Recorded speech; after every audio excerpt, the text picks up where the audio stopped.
So under the hood, a neural sequence model will translate this and produce this wonderfully fluent translation. Bairro is an old and picturesque neighborhood in the center of Lisbon with narrow cobbled streets, centuries-old houses, small traditional shops, restaurants, and nightlife. I don't know if I could write a sentence in English quite that good. So we can all maybe go see Bairro because Google Translate has described it in such a nice, eloquent way. A little bit more urgently, I was thinking, well, gosh, I have to teach a course on modeling structured data. I teach this course, some version of it. I've taught it sort of for the last 6 or 7 years here, and there have been a lot of changes, as you may be aware. And so I thought I would ask a language model what it thought I should do about teaching a course like this. And so you learned a bit about language models yesterday from Noah. We're going to talk about sort of the neural version of these things today. And what we do is we enter in a bit of text and we condition on that. And then we just say, how would the language model continue this? And so I said, teaching a course on a scientific topic that is rapidly changing, such as machine learning, is challenging. What topics should be included? What topics should be retired? The following suggestions can help you decide what to put in a course that will provide the foundations your students need to deal with a rapidly changing field. So let's ask the model what it thinks I should do to help you, get the most out of this course. And it comes back with a couple of suggestions, and then I stop sampling. But first it says, keep it broad and fundamental. Avoid teaching a course that is narrowly focused on a single research area or the details of a particular technology. Although there are advantages to doing this, it runs the risk of training students for a specific role or industry that will quickly disappear. Focus on fundamentals that are broadly applicable to a wide variety of research areas and technologies. So I think that's really good advice. So I'm also going to take that as a mandate to not just focus on what's kind of the current bleeding edge, but give you a little bit more context that'll help you understand how to think about the problem of sequence modeling in neural networks, rather than just understanding, say, the cool transformers that we are using and that underlie both of these examples that I've just given you. Of course, language was two of these examples. Language has been traditionally one of the focus points of the Lisbon Machine Learning Summer School, but these models that we're working with that we're going to be learning about today can model, as I said, almost anything. There is a lot of enthusiasm for these code assistants that are coming out. So if you join GitHub's Copilot program, you can enter in a little bit of code. You say, well, I want to write a code that calls some web service to determine whether some snippet of text is positive or negative. Oh, I don't remember what the addresses are on things like that. So you just type the function declaration and a comment saying what you want, and Copilot will spit out apparently a good instantiation of this algorithm. This is really a remarkable technology, and the world has changed so much just in the last 5 years in terms of what we're able to do with these things. So seems like we should want to learn about these things, right? Okay, so how am I going to divide this lecture up? So in the first half of the lecture, up to the break, we're going to talk about recurrent neural networks. So all of these sequence models that we're talking about can be understood as a kind of recurrent neural network. We don't always call transformers, which is the kind of the latest and greatest version of these things, a recurrent network, but it is. And we'll be talking specifically about the application of language modeling. We'll talk about some of the learning challenges and solutions to when you're presented with recurrent neural networks. And the reason we're going to talk about that is, as you go on and model other kinds of data, as you go on and think about how to design new architectures, these are problems that come up time and time again. And we have various tricks to solve these problems. And it gives you a set of tools for solving problems and a set of tools for analyzing what problems may be there. And particularly, we're going to talk about an issue called vanishing gradients. We'll talk about a particular architecture called long short-term memories and gated recurrent units. By the way, gated recurrent units were developed by this evening's speaker, Kyung-Young Cho. and he can you can ask him for all the nitty-gritty details. Then we'll have a break. In part 2, we're going to talk about conditional language models. So when we want to generate language, and we have some side information, so that for instance, a translation problem is a conditional language modeling problem. We condition on the input and we generate language as an output. There are many problems that have that shape. That will motivate what we call encoder-decoder architectures. And we will talk about sequence-to-sequence attention, sequence-to-sequence models using attention and recurrent neural networks. And finally, that will have built the foundations that we need to understand transformers and self-attention, which are this class of recurrent neural networks that are underlying all of those fantastic examples that we've just seen. They fit very, very nicely onto GPUs and other similar linear algebra accelerators, and that's why we work with them. So this is a lot to get through in 3 hours, but there is time for questions. So please, if anything's unclear, ask, and if we need to take it offline, we can. But I do, let's take advantage of the fact that this can be a little bit interactive.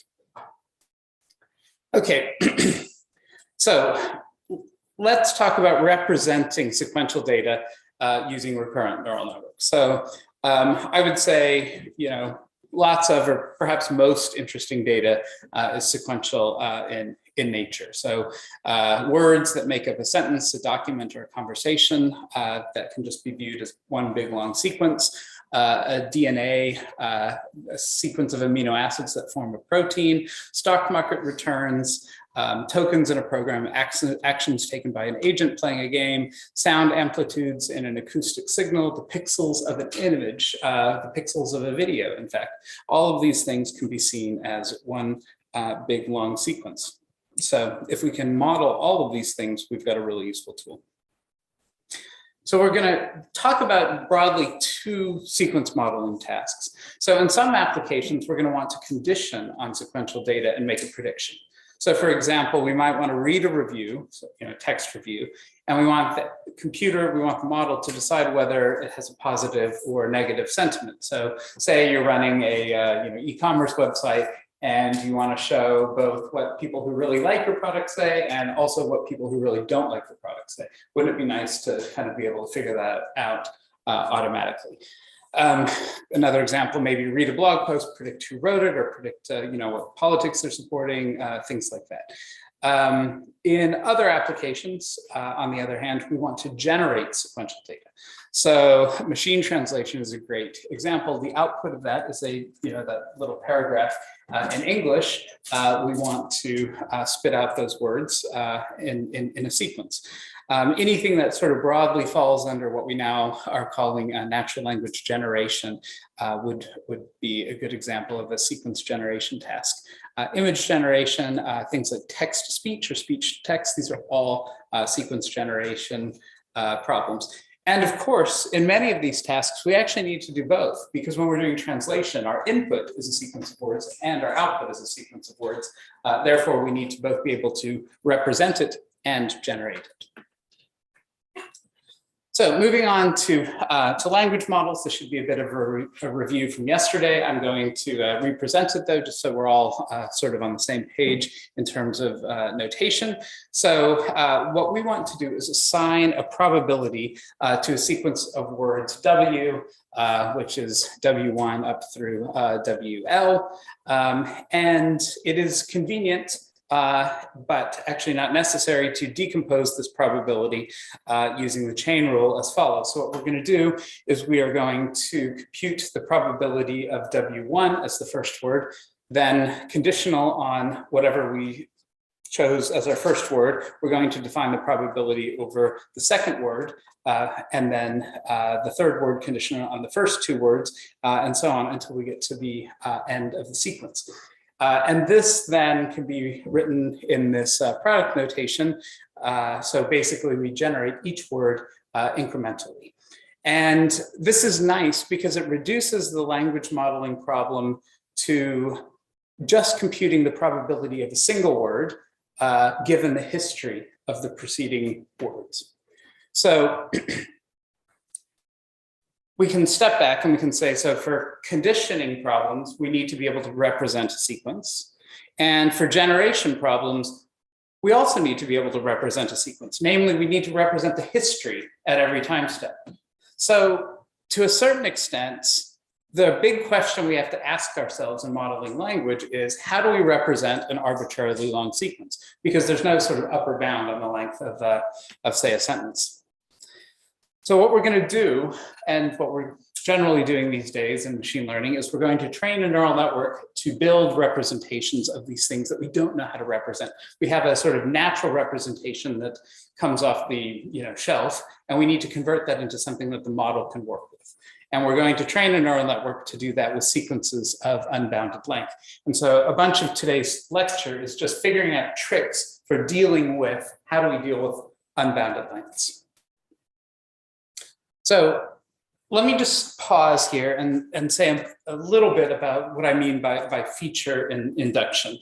And going back to something you'll have had on the sort of very first day of the summer school, namely linear regression.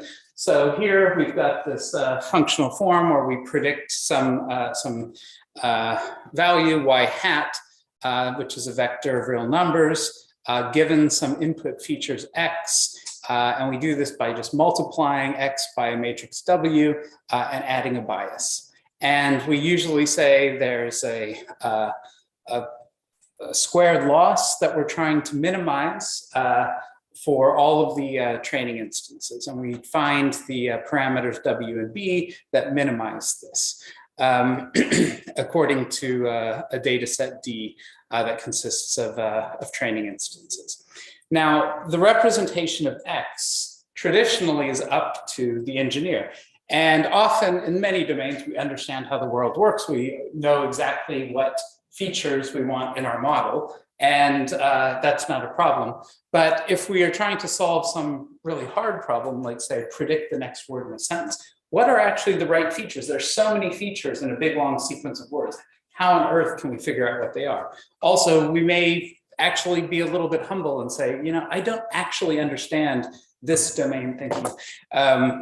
So we have this hard problem. And in the old days, when I started in the field, we spent a lot of time trying to be very clever about designing these things so that that linear relationship holds and that it captures all of the kinds of variation that we think are operating in the problem that we're facing.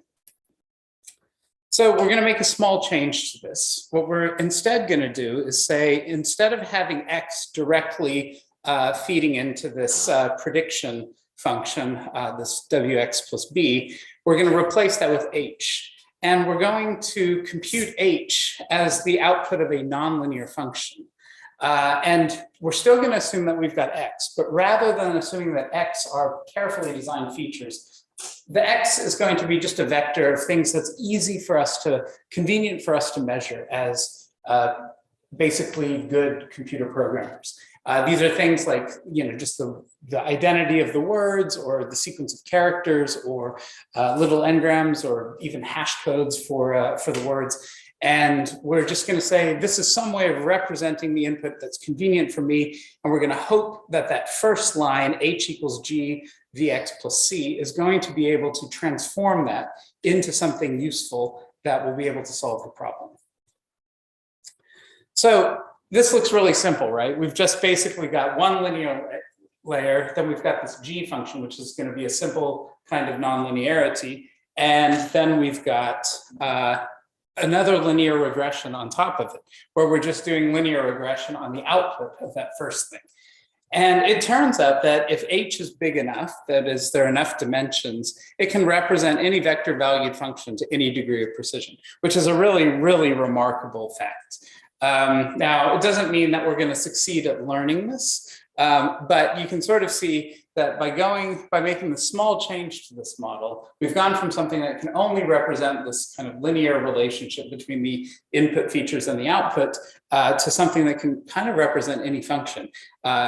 So that's remarkable. And of course, these things turn out to be very, very useful. This is just a multi-layered perceptron. And the thing, though, that I want to emphasize here is what we're doing is we are saying, here's this prediction function, this linear relationship, and then we have some inputs. And we don't exactly know what needs to happen in the middle. We're going to turn that over to learning. We're going to learn a representation of the input X, and we're going to call it H. And so we're going to use this trick over and over again in today's lecture. We're just going to generalize it. So rather than having one X, we're going to have a sequence of X's.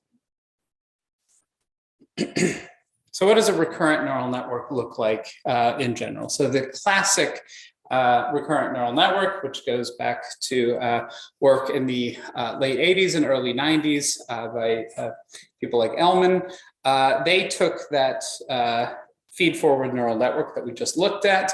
I'm going to draw it like this. So basically, a block is going to be a vector that we compute, and those arrows are going to be things like, multiply by a matrix or do some kind of affine transformation, maybe followed by a nonlinearity. So we can draw that function above with that graph below. What we can think of as a recurrent neural network is very similar. All it's going to do is we're going to assume that we've got, rather than just an X, we've got an X indexed by a time step. Therefore, we're going to also have a transformed representation of the input that's represented by a time that has a time step, and we're also going to make a prediction that's indexed by a time step. And the magic happens by letting us look at rather than just computing that representation HT in terms of the current input, we also want to be aware of what's happened in the past. And so we're going to also add in a factor that looks at HT minus 1 at every time step. And so recursively, we're going to build up this representation that takes into account not only what's happening at the current time step, but what's happened in the past. The other thing that I want you to note is, because of how linear operations work, we can just see that as a concatenation of XT and HT. So in some sense, what we're doing is at every time step, we're running an MLP, which is a concatenation of the current input. So the sort of raw input features are the current input and the representation that was computed by the previous time step. And you might say, well, why not just use XT minus 1? Well, in that case, we would, what about X minus 2? There'd be no way for that information to make it forward. So by using HT minus 1, HT has the job of representing everything that's happened in the past up to that point. And this is how, this is the simplest possible recurrent neural network, you might say. So basically, though, we've now got this funny loop. So how do we actually compute with one of these things? So what we're going to do is we're going to unroll these things. So in practice, we're going to have a sequence, we're going to be able to observe it, and we're going to say, well, the sequence has, say, a length of 4, a length of 10, and we're just going to unroll this over time. And so at the beginning, we're going to start, and we're going to have some extra parameter, h0. We might just define that to be the 0 vector. We might learn it. And for every input, we're going to unroll this. And now we don't have a loop in this graph. We have just a set of things that we can imagine running a computation over. And now we might ask how we train the RNN's parameters. I know you've had backpropagation and things like this, but once you've got, you can imagine just writing this out for each instance of each sequence instance that you've got. And we're going to do the same, but basically we're going to, in general, assume that we have some sort of predicted target at every time step as well. So, in the past, we often would, with neural networks, we have some input, we have some output, and we compute a differentiable cost function and differentiate that computation with respect to the parameters, and that's how we compute the gradients that we need to optimize things. Here we're going to assume, because we're going to have sequences of inputs and outputs, we're going to have multiple costs. So what do we do with this? Well, we're simply just going to add them together. We're going to say we care about making a good prediction at every time step. And then we've still got a differentiable function. And once we've done this, we can differentiate this complicated loss with respect to all of the parameters, and everything that you've learned about backpropagation continues to work. This unrolled graph is still a well-formed DAG computation graph, so we can run backpropagation. Another thing to keep in mind, though, is that the parameters are going to be tied across time. So we're going to be using that same W matrix at every time step. It's not the model isn't going to change its behavior as time progresses. And this process is historically called backpropagation through time.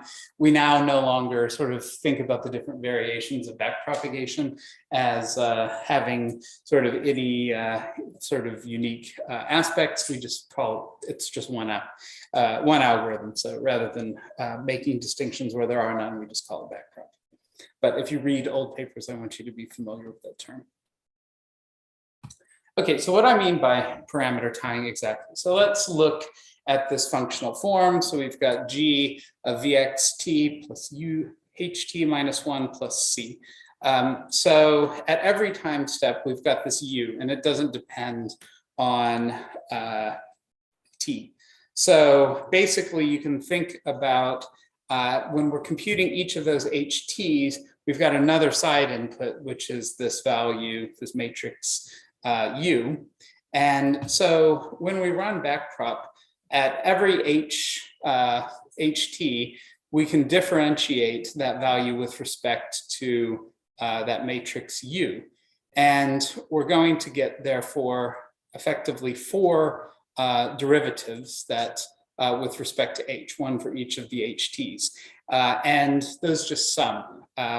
So that is how kind of mechanically parameter tying works. And if you actually work this out by hand using the chain rule for derivatives, you will see that this actually is the expression. You can prove that this is correct. And also point out, I think you probably covered hidden Markov models. It's a very, very similar kind of idea. In fact, the people who were working with this were very inspired by hidden Markov models when they came up with these recurrent networks.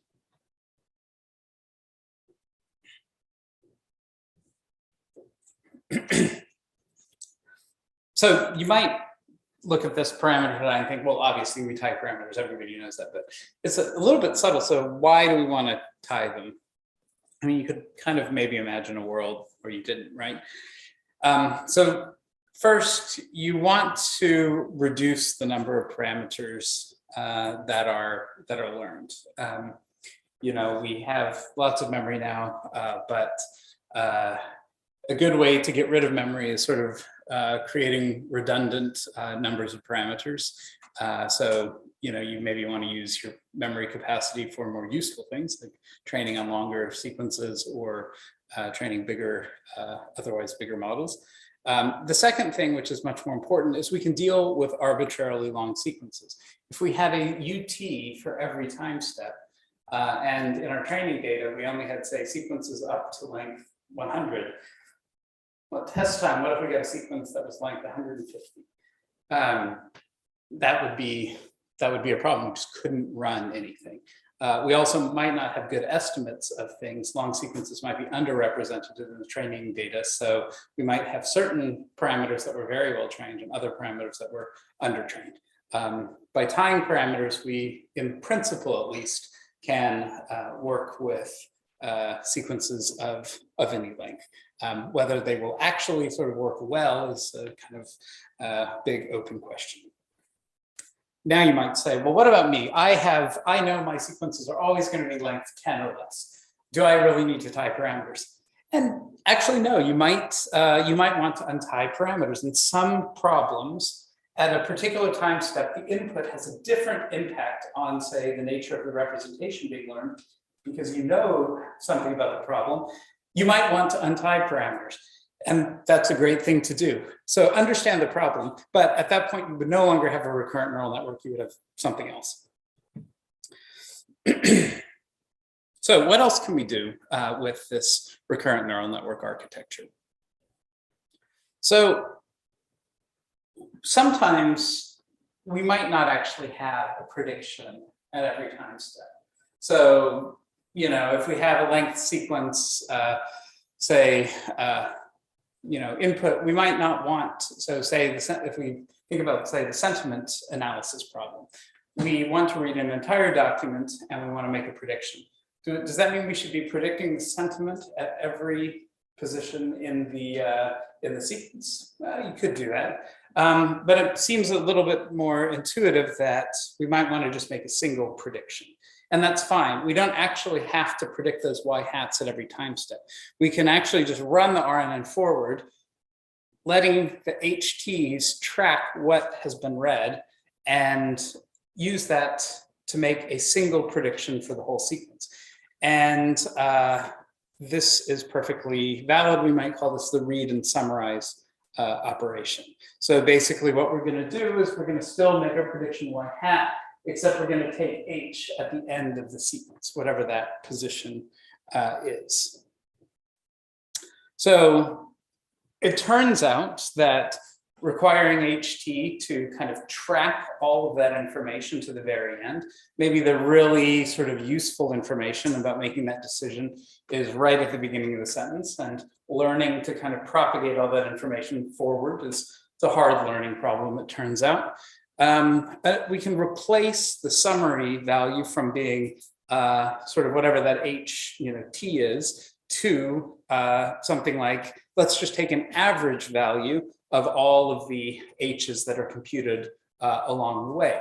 And what, our notion of average can be sort of any differentiable kind of average-like function here. I've written that we're going to take this, we're going to call H bar the max across the HTs. And when I write a max of two vectors, I just mean we're going to do for every position in that set of vectors. So say the first element of the vector, we're going to take the maximal value and do that then, same thing for the second position, and so on up to whatever dimensionality we've got.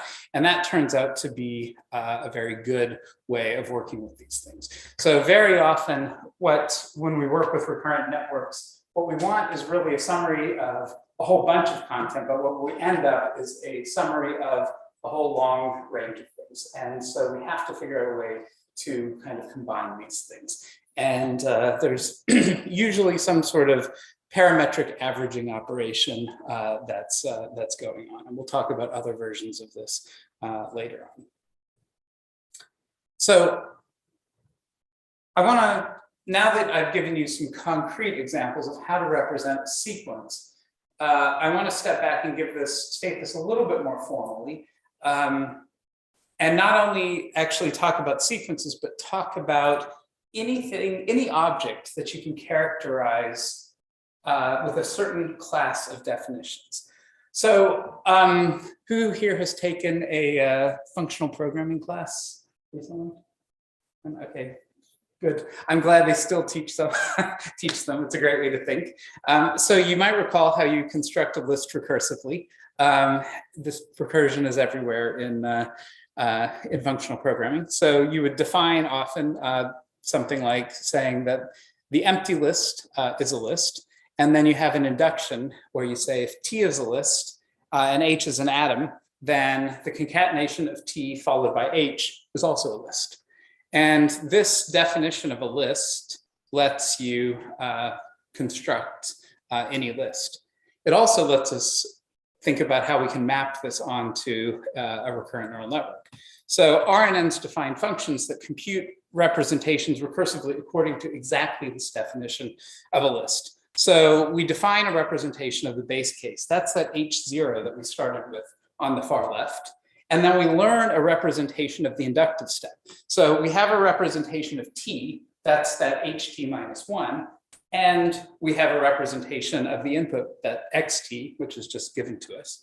And then we have some representation that builds, we have some function that builds a representation of, that does that combination. So anyone who is used to building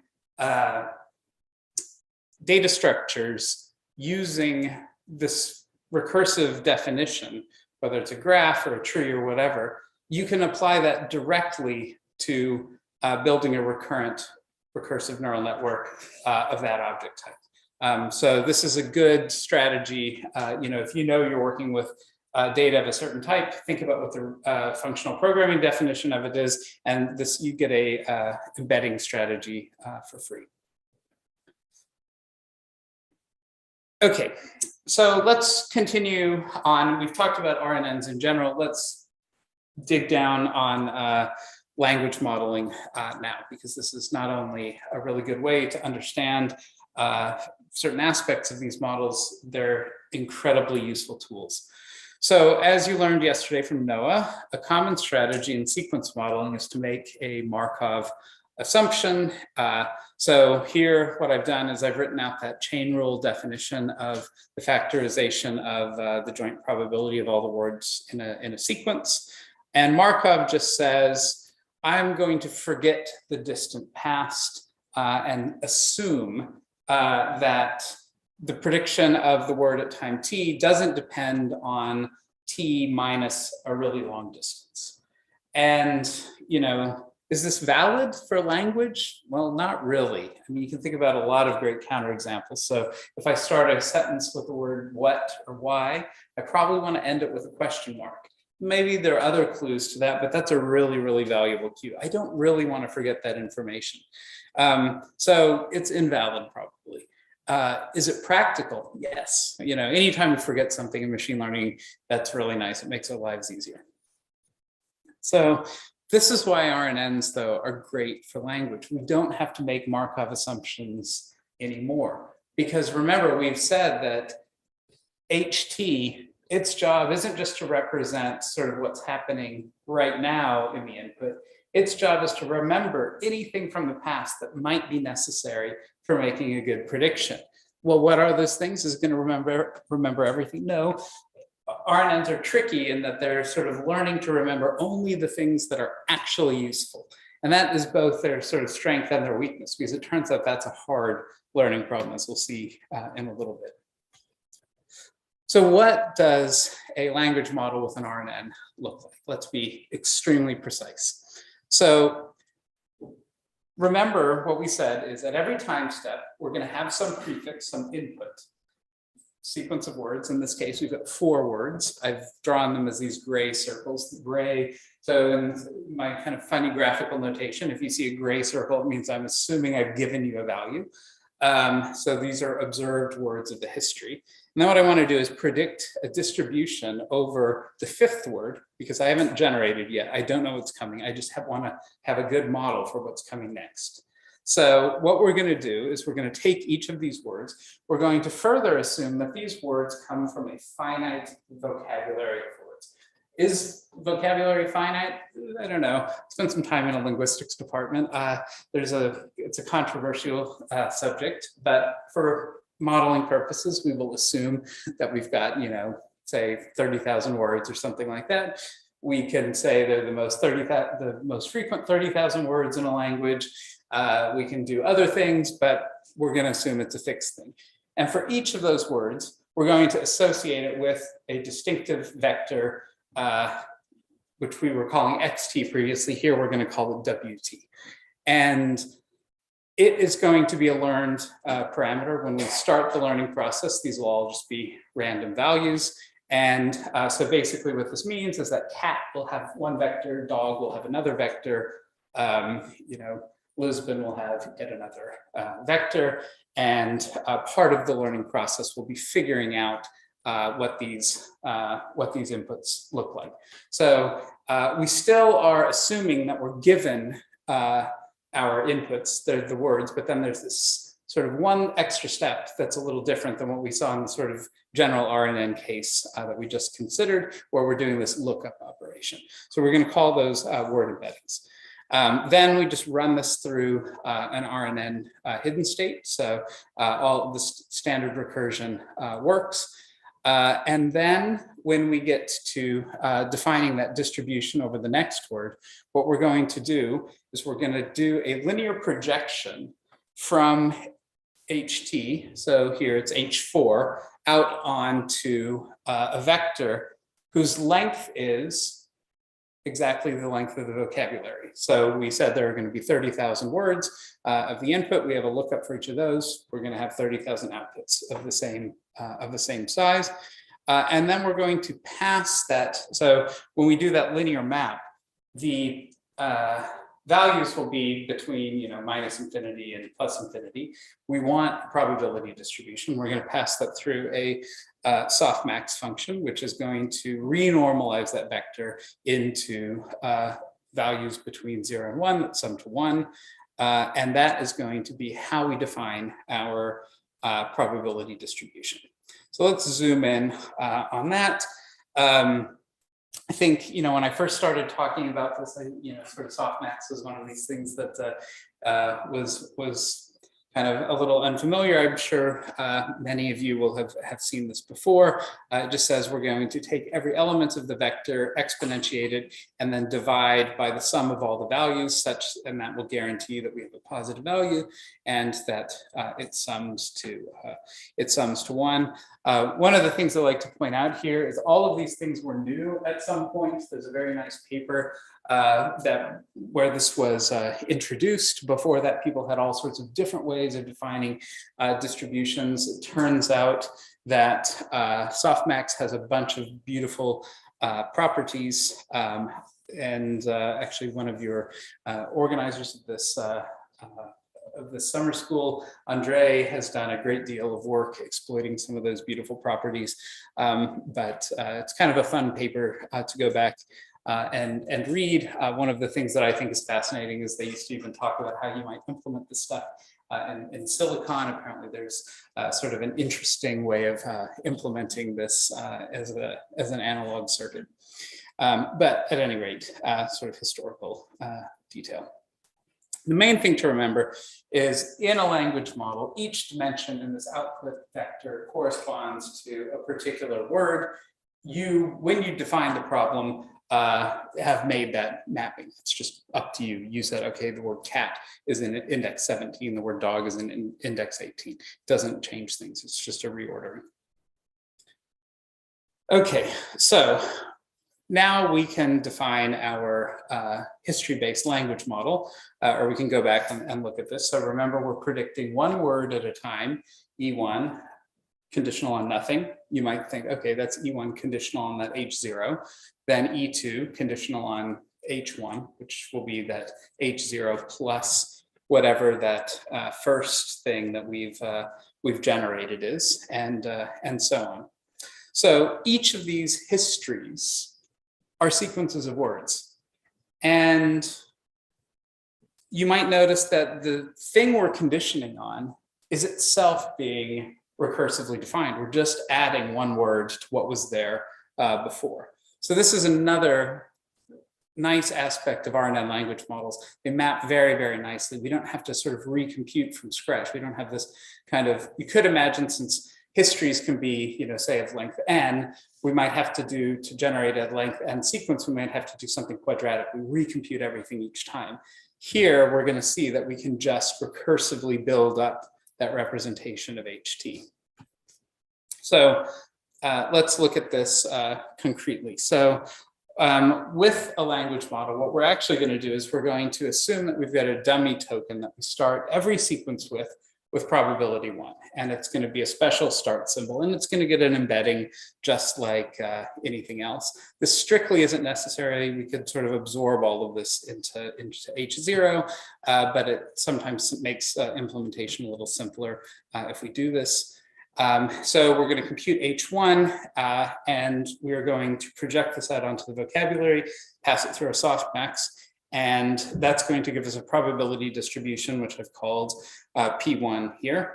So now what do we do when we've got a probability distribution? Well, you can do whatever you want with the probability distribution. We are going to sample from it. In this case, we're going to flip a weighted coin weighted by P1, and we might generate the word Tom.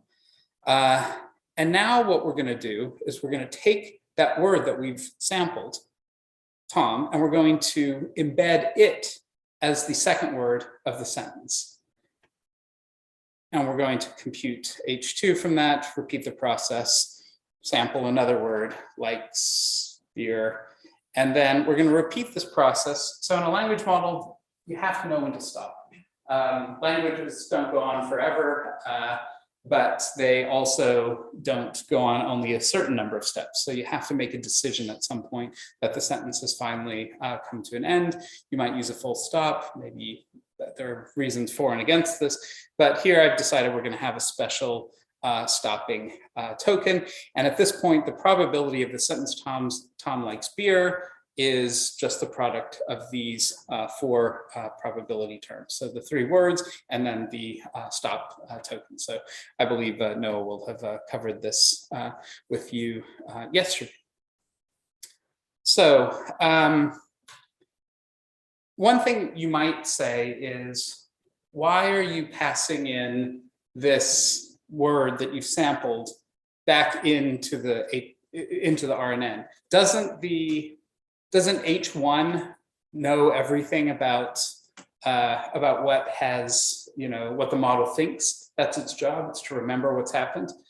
Yes, but crucially, it doesn't know what actually got sampled. So you don't want to just, if you didn't condition, say, on that word, and you went and computed H2, what the model would be trying to do is say, well, of all the things that could be happening in position 2, what do I predict?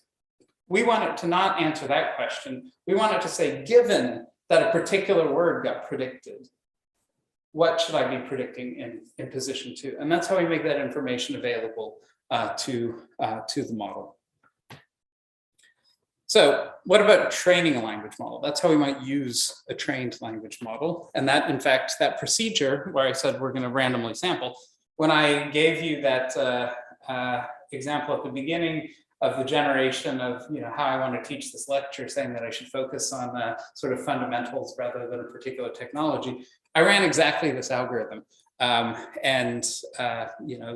Just sitting in some data center, repeating this process of flipping a weighted coin and feeding the output in at the next time step. That was exactly what was being run. But training is what we're interested in learning. So instead of sampling, I'm going to be computing cost with respect to a sample of training data.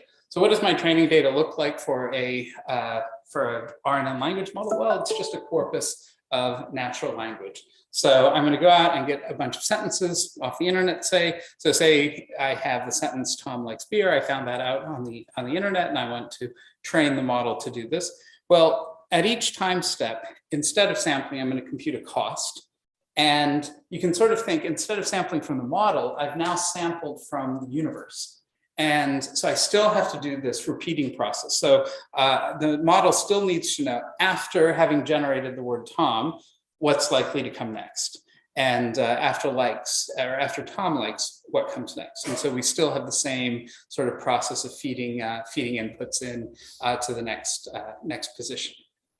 So what cost do we use? What is our differentiable cost function? Well, usually we use what's called log loss or cross entropy. So we just take the negative log probability of the word that actually is being generated there. So again, this distribution that says we're going to assign probabilities to every word in the language. What we want to do is maximize the probability of the word that is actually occurring at that time.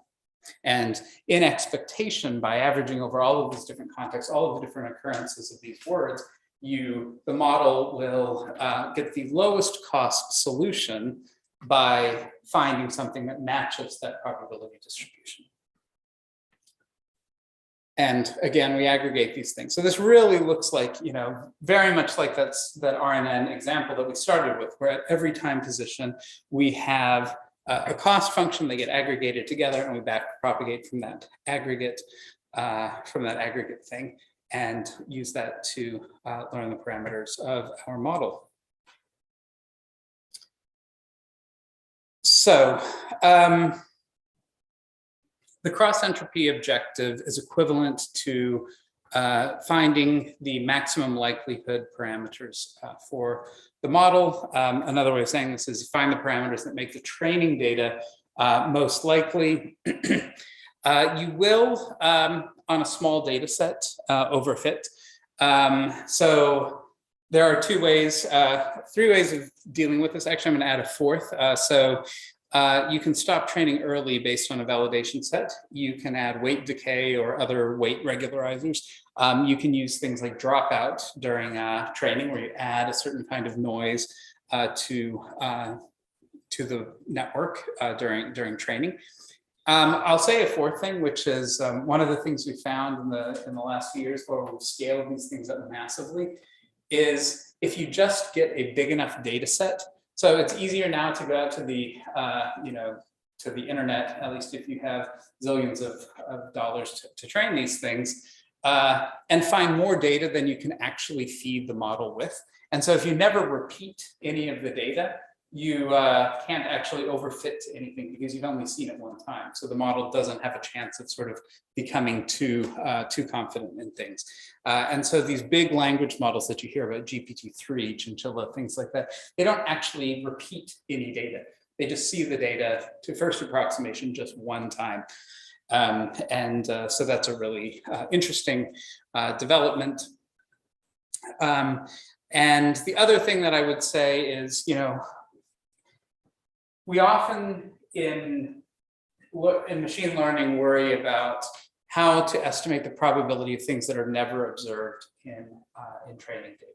So if we were to count up the number of times that the word beer follows start sentence Tom likes, we might never see that unless you're looking at a transcript, say, of this lecture.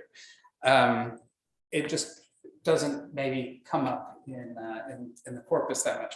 Does that mean it's a probability zero sentence? No, it doesn't. And so we talk about the problem of smoothing, but the nice thing about RNNs is, and this neural network parameterization, is by default, the model doesn't sort of assume, just because it hasn't seen something, that it should have no probability. By default, it just sort of is non-committal and says, I'm just going to kind of assign average probability to everything. And only when it starts having to take probability away from things does the probability of an unseen event start dropping. But there will always be a little bit of residual probability, because keep in mind, we're using gradient descent to optimize these things. And the only way to get a zero out of a softmax is to have, well, frankly, a minus infinity going into that exp, which it will take a lot of updates with stochastic gradient descent to get to infinity. In fact, you'll never get there. So,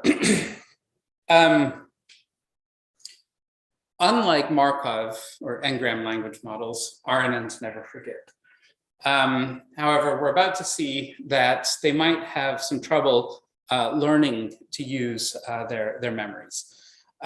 So that is both, again, their power and why we want them, but also the sort of big problem that we as machine learning experts have to solve. How do we make it easier for them to learn to use the past correctly? But once we've got one of these models trained, even if it's perhaps trained a bit imperfectly, we might want to do something with it. We're not just trying to train these things. So, the algorithms are, we want to do things like sample sequences from the probability distribution. We've talked about that. That's just this sort of repeatedly rolling a dice and picking the appropriate output according to the probability distribution at each position. Obviously, we've just been talking about training. You might also want to think about what is the most probable sequence under an RNN. What's the most likely sentence in English? It's a funny problem. In the context of conditional problems, it becomes more interesting. What's the most likely translation given some input? That's a more interesting problem. Turns out that's going to be a very hard problem. I want you to start thinking about it in the back of your head. So when we get there, you'll be ready with some ideas. So are there questions about RNNs and RNN language models now? I have So you talk about parameter type. I think I understood what you meant by it in that context, but I'm a bit fuzzy about the concept. Like maybe you have an intuition where it comes up. Yeah, that's a really good question. Thank you for asking. So usually when we define a neural network, for every piece of the input, we have parameters that look specifically at that part of the input. And anytime you tie parameters, you basically say, I'm going to use the same parameters at different positions of that input. And so in an RNN, we basically say that we want to have the same parameters that relate the input to the hidden state at every time step. And so we make this assumption that words influence the hidden state in a language model in the same way at every position. It's a kind of uniformity hypothesis. You can also think about it in other applications. So for computer vision, you often work with convolutional neural networks. Convolutional networks have another kind of parameter tying, which basically they say that the filters that are being used to detect whether certain features are present in the input don't vary according to where in the image the things that they're searching for. You run the sliding window, so they capture a kind of translational invariance. That's another kind of parameter tying as well. So parameter tying is a way of instantiating the uniformity hypothesis. It's always done by design. And sometimes it also gives you benefits because, instead of having to learn a bunch of different parameters, now you only have to learn one kind of parameter. But that uniformity hypothesis may be invalid.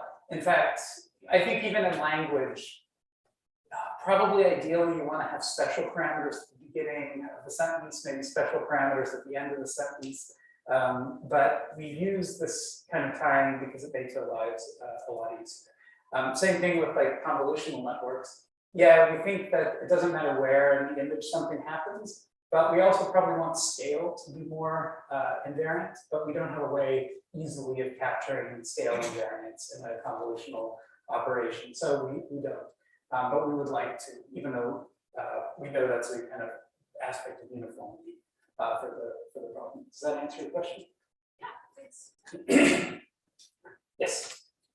I was wondering because you are trying to in the recurrent network to model time, but that you change over time, or is only one value that you train and it's the same the same value for step 1, step 2. Yes. That's so let me see if I can paraphrase your question. So you're pointing out the fact that this model needs to behave very differently at different time steps, but we only have one value. So I think one way of understanding this is by building this in and then learning the behavior, the model will do the best it can with this restriction. It is a potentially a limitation, and if we had a better idea, and that's what you're all here for, is hopefully coming up with the next generation of great ideas for how to make this better. You can maybe make it perform even better. But the thing to learn about neural networks is that because you're optimizing them, and even if you make a very bad assumption, they will still learn something. They will get better. They will do the best they can. That's the way we train. And this was like literally the first thing people tried, and it turned out it worked reasonably well. And trying to understand like why I think we have to take offline, why sort of one value is acceptable. The only thing I will say is there are attempts to make U a function of the, for instance, xt. So you do have ut, and so it does vary a little bit over time in some ways, or it at least varies as a function of the input. So there are extensions to these things.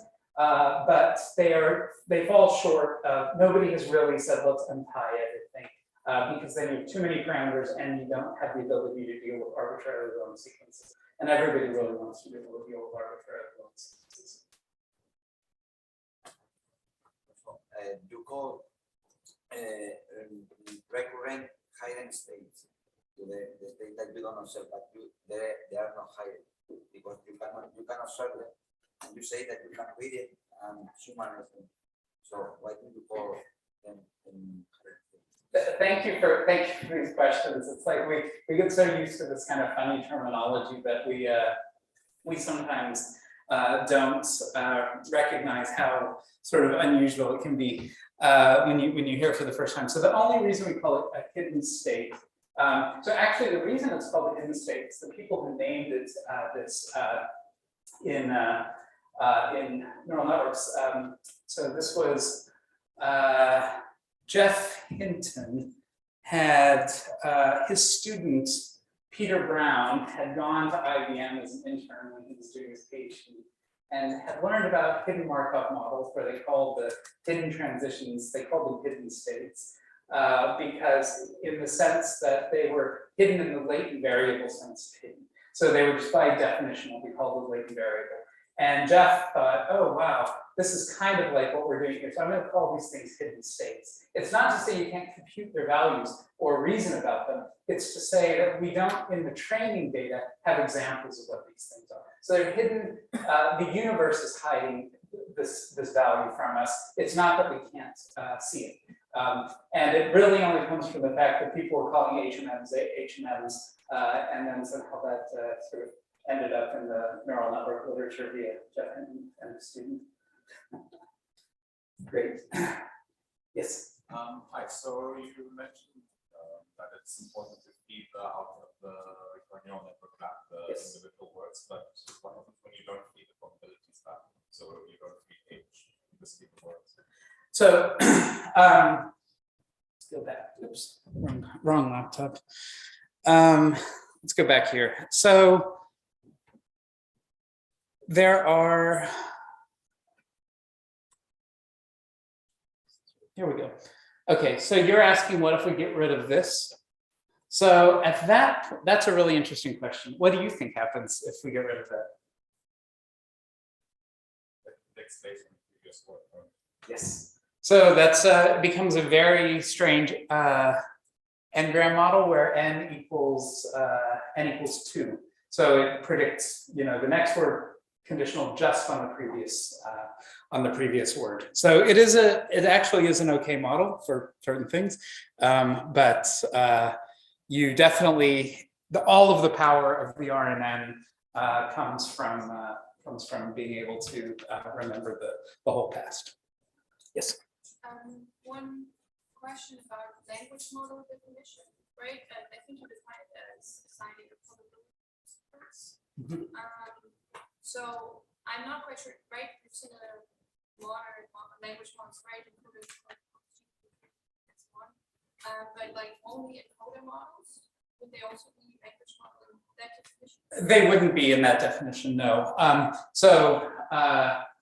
This is I guess I should say this is a definition of a probabilistic language model. There are many things that we now call language models, so BERT is not, according to it doesn't assign probabilities. And it's not to say that BERT isn't a language model. It is, just for my technical definition of a probabilistic language model in this lecture. I would say a probabilistic language model is something that assigns probabilities to strings, but not. But would there be an encompassing definition of language? Yeah, I mean, sure, you could define something. I don't think we have a complete. I would say a language model, sort of broader definition, might just be anything that builds a representation of language, but that is,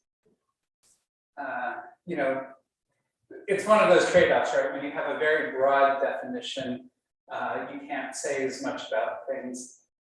So with a probabilistic language model, I know certain things that I can do, I can generate from it. I can build representations of things out of it. I can compare strings, likelihoods. But with a sort of more general definition where I just say, well, build a representation, I can't generate from it. Maybe I can, maybe I can't. It's just not in the middle. So I was just focusing purely on the probabilistic ones. It's not to say that those other things aren't incredibly useful. They are, but probabilistic ones have a nice set of things you can do with them. Good question. Yes. This training that showed you are doing training with causative, right? Yes. So then you are assuming that you have a perfect alignment between the inputs and the information. So how do you handle if, for example, the model predicts don't like here and the prescription that you wanted to predict is don't like here? Right. Good question. It actually turns out not to be a problem at all, because when we're computing we don't actually run sampling during training in general when we're doing cross-entropy training. What we do is we say, given the prefixes and the predicted word in the corpus, what is the loss that's being computed? We don't actually run sampling from the model in general. There are variants of language model training that do things like this. But what we do is we just sample, when we do our sampling operation, we're sampling from our data set. And then we compute what the language model thinks about that sample exactly from that sample. We don't actually run this algorithm. Yeah, good question. Okay, why don't we move on and talk about the next topic, which is training challenges in recurrent neural networks. So let's go back to our read and summarize problem, because this illustrates this problem very nicely. So let's say we wanted to predict y hat here at the end of having read a sequence. Here is the case is it's a sequence of length 4. So we get this cost function, this cost value f, and we're going to differentiate it using the chain rule, and we're going to consider what happens when we go back in time. So we start df with respect to itself. So scalar function with respect to itself is 1, but we're just going to follow the arrows back, back, back, back.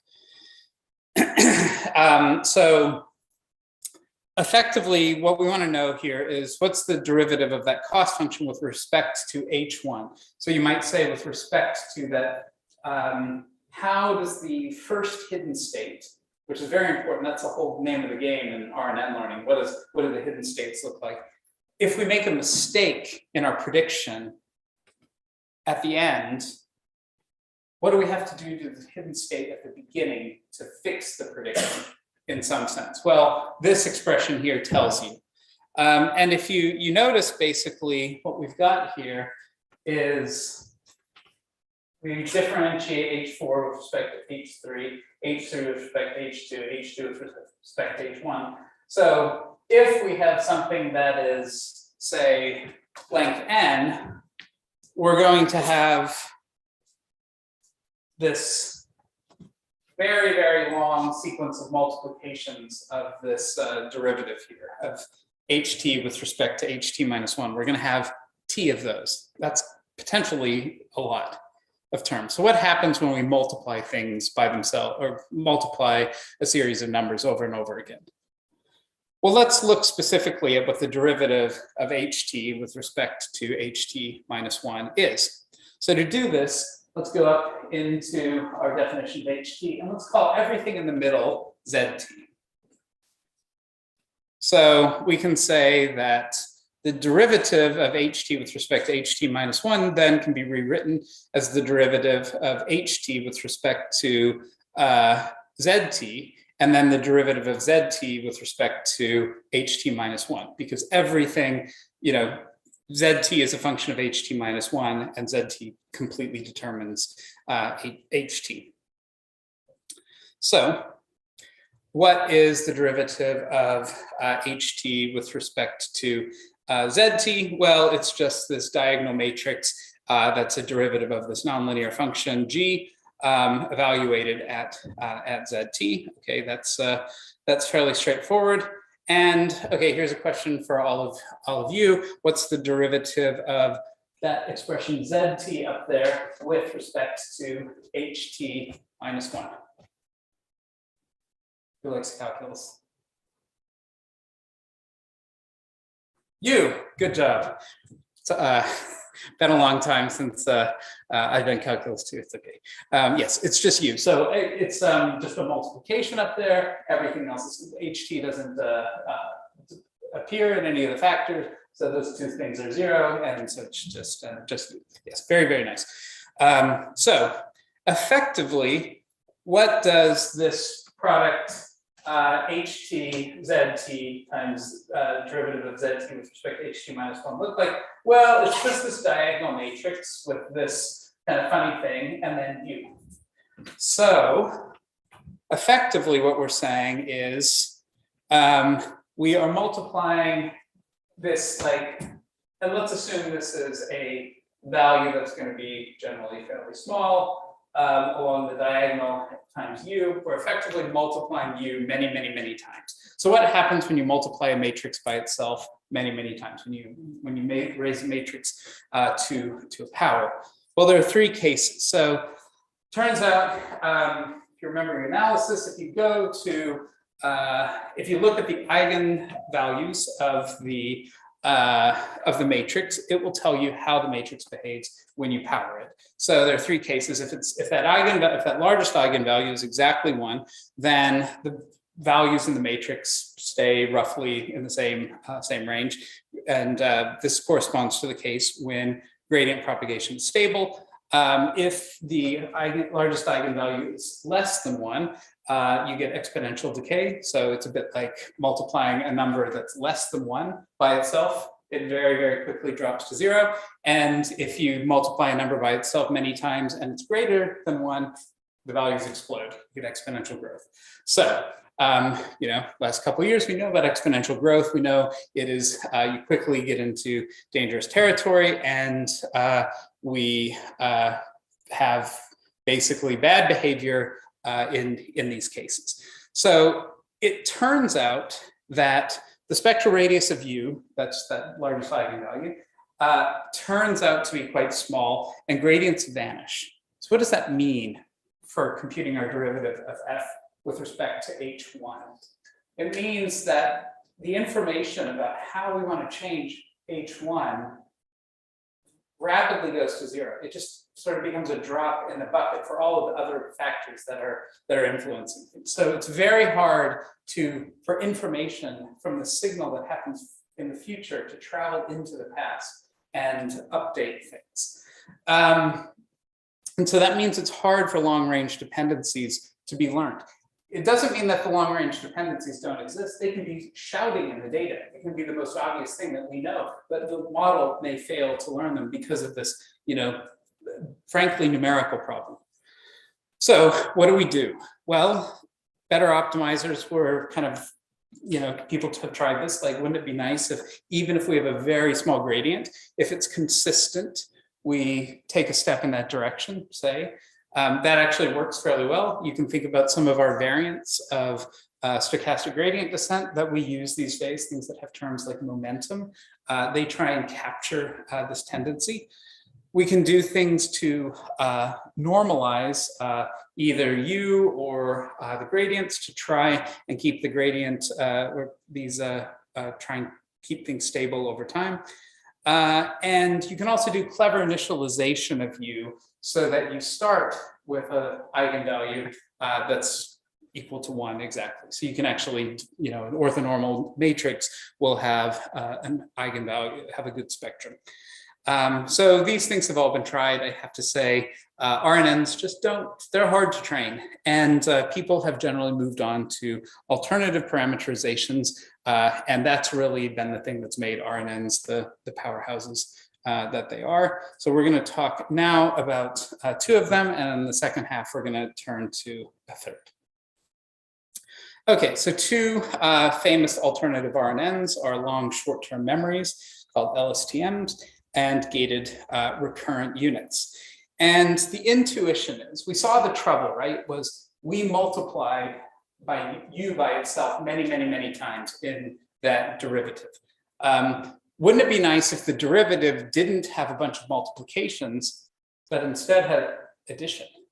Addition is much nicer, isn't it? It doesn't have that exponential growth. It's maybe linear growth, but we can deal with that. So in fact, it would be kind of nice if we don't do anything, we just end up with a kind of constant error. So what is a function whose Jacobian has a spectral radius of exactly 1? Well, the identity function is a really good one. So we might define, so we're gonna build an RNN that has this property. And so what we're gonna do is we're gonna redefine HT. So we're gonna call it CT now because we're gonna end up with the definition of Lstm, which calls these things CTs. And what we're gonna do is we're gonna say, we're gonna have some function of X, the input, which is gonna transform it. And our hidden state now isn't gonna be this multiplicative thing. We're just gonna add the output of this function f to CT. And our f is going to be just our usual sort of nonlinear transformation of the input. And then we're going to have our HT is going to be a function of this CT, which again will be some sort of nonlinear transformation of this. And then we're going to make a prediction at the end. So let's talk about what happens now when we take the derivative of f with respect to, say, C1. Well, the derivative of CT with respect to CT minus 1, so if you look up there, that's pretty easy to see. So f of x doesn't depend on CT minus 1, so it's 0. The derivative of CT minus 1 with respect to CT is, of course, just the identity matrix. So that is very, very nice. So when we multiply all these things together, we just are constantly multiplying I by itself. What is the product of I by itself? Well, it's just I. So we end up with this very well-behaved flow of gradient. We can see, it doesn't matter where in the input the error is made, every position sees effectively the same backward message. No explosion, no vanishing. So the problem with that, though, is, you're kind of adding stuff into the hidden state. You've got a finite amount of capacity. Those values are, the gradients may not explode, but the values themselves may explode. So we have very large values. That makes it hard for the new, not just for learning, that may make it hard for the network to compute things. So we're going to add, we also are going to say that when we update the hidden state, we don't know, we don't want the input isn't always going to influence the hidden state in the same way. It's also going to influence the hidden state as a function of the state that the network is in at the current time. So our second attempt is we're going to say that f is going to be a function not only of xt, but of ht minus 1. So in this case, the derivative is going to be, let's say, almost constant. So if we differentiate ct with respect to ct minus 1, the first term is still just I. And that second term, well, we saw with the derivative of, something through a nonlinearity is there's that diagonal term, there's that spectral radius thing, there's the matrix determined by u, which is, tends to get small. And so we have I plus some epsilon. So we're kind of close to 1, which is maybe a little bit better behaved. But we're still having this problem that these CTs keep getting bigger and bigger and bigger, which makes actually using these things potentially a challenge. It turns out it makes these things a challenge. So what can we do? Well, we're going to introduce what's called gating. And intuitively, our idea is that at every time, so CT is our memory, and at time t, we're going to get some input, and we're going to want to update what's going on in the current memory cell. And so part of that is going to involve forgetting some old information, and part of it is going to involve adding some new memory in. So we're going to define two gates called an input gate and a forget gate.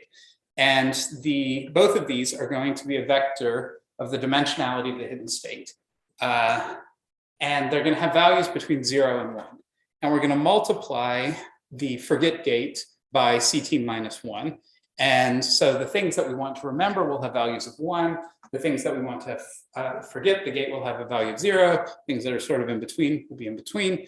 And then we are going to decide of that new F value that we've just computed. We want certain things should have an influence on the hidden state and other things don't matter. And the F gate will, or the I gate, the input gate, will determine that. So we're almost to an Lstm. And finally, what we're going to say is that rather than just taking at every time step saying that the output can see every aspect of the hidden cell, we may want to make certain aspects of the input private to the model, which it's using to sort of control its recurrent dynamics. We want to limit the influence that the user of this network can have on what's going on inside of it, because the network has enough work to do to just propagate information forward and make sure it's available when it's needed. So they also introduced what's called an output gate, which just is multiplied here when we transform with our nonlinearity the value of the memory cell. And so if we do these three things, input, output, and forget gate, we have derived an Lstm. And the crucial thing to notice here is that we still have this summation across time. So we aren't just multiplying or passing these things through a stack of neural networks. We are still doing some addition. Yes, we're multiplying things, we're scaling them a little bit. But by and large, that addition still remains. And that's the thing that addition is the thing that makes the gradients much better behaved. Multiplication is just very, very hard to work with, even if it's very powerful. So you can also define a few variants of Lstms. This is one that I particularly like because it gets rid of a few parameters. So we can say that if we are updating our network with some information at time t, we want to correspondingly forget the same amount of information. So we just take the one vector and subtract the input vector, and that gives us our forget vector. So these are sometimes called coupled Lstms. It gives you fewer parameters. It tends to work very well. And that's what the functional form looks like here. Here's another visualization of Lstms that I find sometimes somewhat useful. So this shows what's happening at time t. We come in, we pass things through these sigmoid nonlinearities. By the way, that's what that sigma meant, is it's the squishing function that maps between 0 and 1. But the main thing to see is what happens across time. So we have this line across the top where that's CT. And what we're doing is we have this like constant time where we're alternating between this gating function, this is the forget gate, and then we're adding things in, which is the input. And we're doing this across time. So we're just sort of alternating between this rescaling things and then adding things together across time. So sometimes, looking at things in different ways can help you understand what's going on. So basically at each time step, we forget some of the past, add some new memories. Okay, gated recurrent units.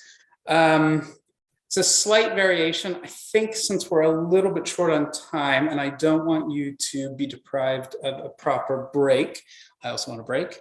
I'm going to just quickly go through this.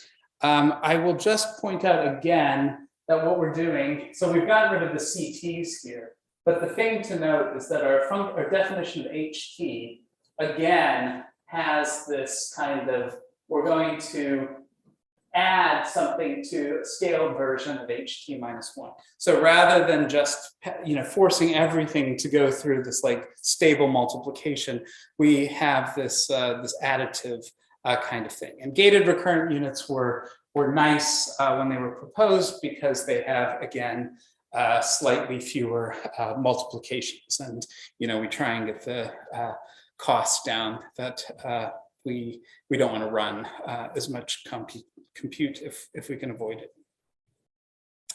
Okay, so let's step back and say here and compare these three functional forms. So we've either got our CT or we've got our HT. So in the classic RNN, we have this MLP translation of H combined with X. And implicitly, that means there is a multiplication that we are doing, followed by a nonlinearity. Whereas with both Lstm and the GRU, we have this addition kind of process, and that's why these things, it turns out, become much easier to learn with. So that's a very good trick. We'll see this in transformers, where attention is also an additive process, which also makes learning very, very effective. So are there any questions here about RNNs and LSTMs?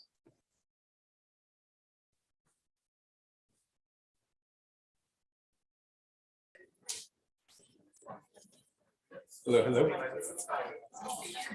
All right, everybody. Why don't we get back to our break from our break?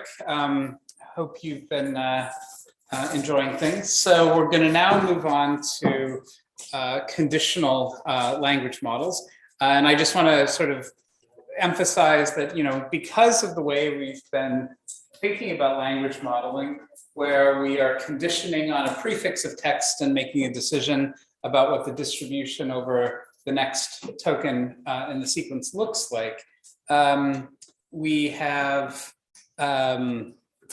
always been thinking sort of conditionally, and we're going to exploit that fact when we start adding extra non-textual information or text of a different kind that we want to condition on. So the formal definition of what we're going to be working with is we want to assign probabilities. So again, this is going to be we might say, probabilistically conditional language model. We're going to assign a probability to a sequence of words, W1 through L, given some additional conditioning context, X. And what that X is going to be determined by the problem we're working with. And we'll see a couple of different applications of this. So as with unconditional models, it's helpful to use the chain rule to decompose this probability. And we're going to have basically the exact same formula, except in each of those conditioning contexts. So where we've got the history on the right-hand side, we've also got an extra term, which is that X. So we need to basically have, in addition to the problem of representing the history of words 1 through t minus 1, we also have to represent that kind of jointly with a representation of X. So we reduce this kind of problem of conditional language modeling simply to the problem of predicting a distribution conditional on a prefix of text and some additional conditioning context. So what are some things we can do with this? Well, X can be kind of anything you might like it to be. So we could do things like say X is a sentence in French or maybe Portuguese, and W is the output. So it could be its English translation. X could be an image, and W could be a text description of the image. Another thing to keep in mind is that X doesn't necessarily determine what W is. So X could be a document, and W could be its summary, or W could be its translation into some other language. You could also imagine things like text generation for, kind of narrating, say, a football match or something like that, or generating weather reports. So we have some meteorological measurements, we have a weather report, things like that. You can also imagine, in addition to conditioning just on X, we might condition on a couple of X's. So for instance, what I want out of a weather report might be different than what somebody else wants. And so you could have maybe a user embedding for each of these things. So it's a very, very powerful tool to have at your disposal. So we talked about the data we needed to train unconditional language models. These are just examples of text. To train a conditional language model, we need paired samples, at least for the purposes of today's lecture. So that means we need to have an xi paired with the corresponding wi. And data availability varies quite a bit by task. So it's very easy to think of tasks that could be solved with conditional language models, but the data just doesn't exist. In fact, I think this is one of the reasons why dialogue systems are as bad as they are. We know these models are very good at generating absolutely beautiful text, provided there are lots of examples. But if you are a new company and you're, say, setting up a call center, where's your data going to come from? Well, maybe after 20 years of kind of interacting with customers, you'll have some examples of this, but we don't generally yet have them. So a big open question is, how do we do these conditional tasks with smaller amounts of data? So we're going to focus on techniques that work very well where you have relatively large amounts of data. And so those are generally problems where the task is carried out sort of independently of my desire to train a model to do this thing. So translations exist not because I want to build a translation system. Translations exist because human translators have a job and go out and translate content. Summarization exists, in a smaller amount because people don't always want to read long documents. So people are paid to go and generate summaries that, draws users to websites and things like that. Some tasks like speech recognition, there's, tens of thousands of hours of transcribed English speech. That's because that is a really important task and people want to build speech recognition systems. So they've gone out and created this. But even there are captions that people produce for accessibility reasons. So, I would say the history of kind of conditional language modeling has been dominated by tasks where people were producing translations for independent reasons. And we ended up with examples of these things as a result of that process, and we learned to build models on basically using somebody else's data. So I want to say a little bit of something about evaluating conditional language models. So evaluation is something that I think in machine learning we often kind of relegate to sort of a little bit of an extra lecture, or when we go work on a particular problem, we just quickly look, oh, how am I supposed to evaluate this? But it's a super important topic. Sort of the longer I spend in the field, the more urgent the questions related to evaluation kind of become. And I'd say there are kind of three things that people commonly do, and I want to just discuss them so you can sort of have these in mind and sort of understand their differences as you kind of go out into the world and work with these sorts of models. So, anytime you've got a probabilistic model, you can use metrics like cross entropy or perplexity. These are notions from information theory, and they basically say, how surprised is the model on the basis of this example that is not from your training data? Does it fit the sort of process that you are trying to do? And this is quite easy to implement. Usually we're training models with cross entropy, so we've got the code lying around anyway, but it's quite hard to interpret. You can sort of see that, you make some architectural innovation and the numbers improve. That's probably a good sign, but is it a significant improvement that would correspond to, say, a user or behavioral change? That's very hard to say, and the absolute values are quite opaque. So I'd say it's easy to implement, hard to interpret. There are task-specific evaluations. And this is where you compare the model's, say, most likely output to a human-generated reference output using some task-specific evaluation metric. So the examples of these metrics are things like blue or meteor or rouge or things like that. These are fairly easy to implement because you can get sort of off-the-shelf implementations of things like blue and rouge and things like this. And you know, they're not terrible to interpret.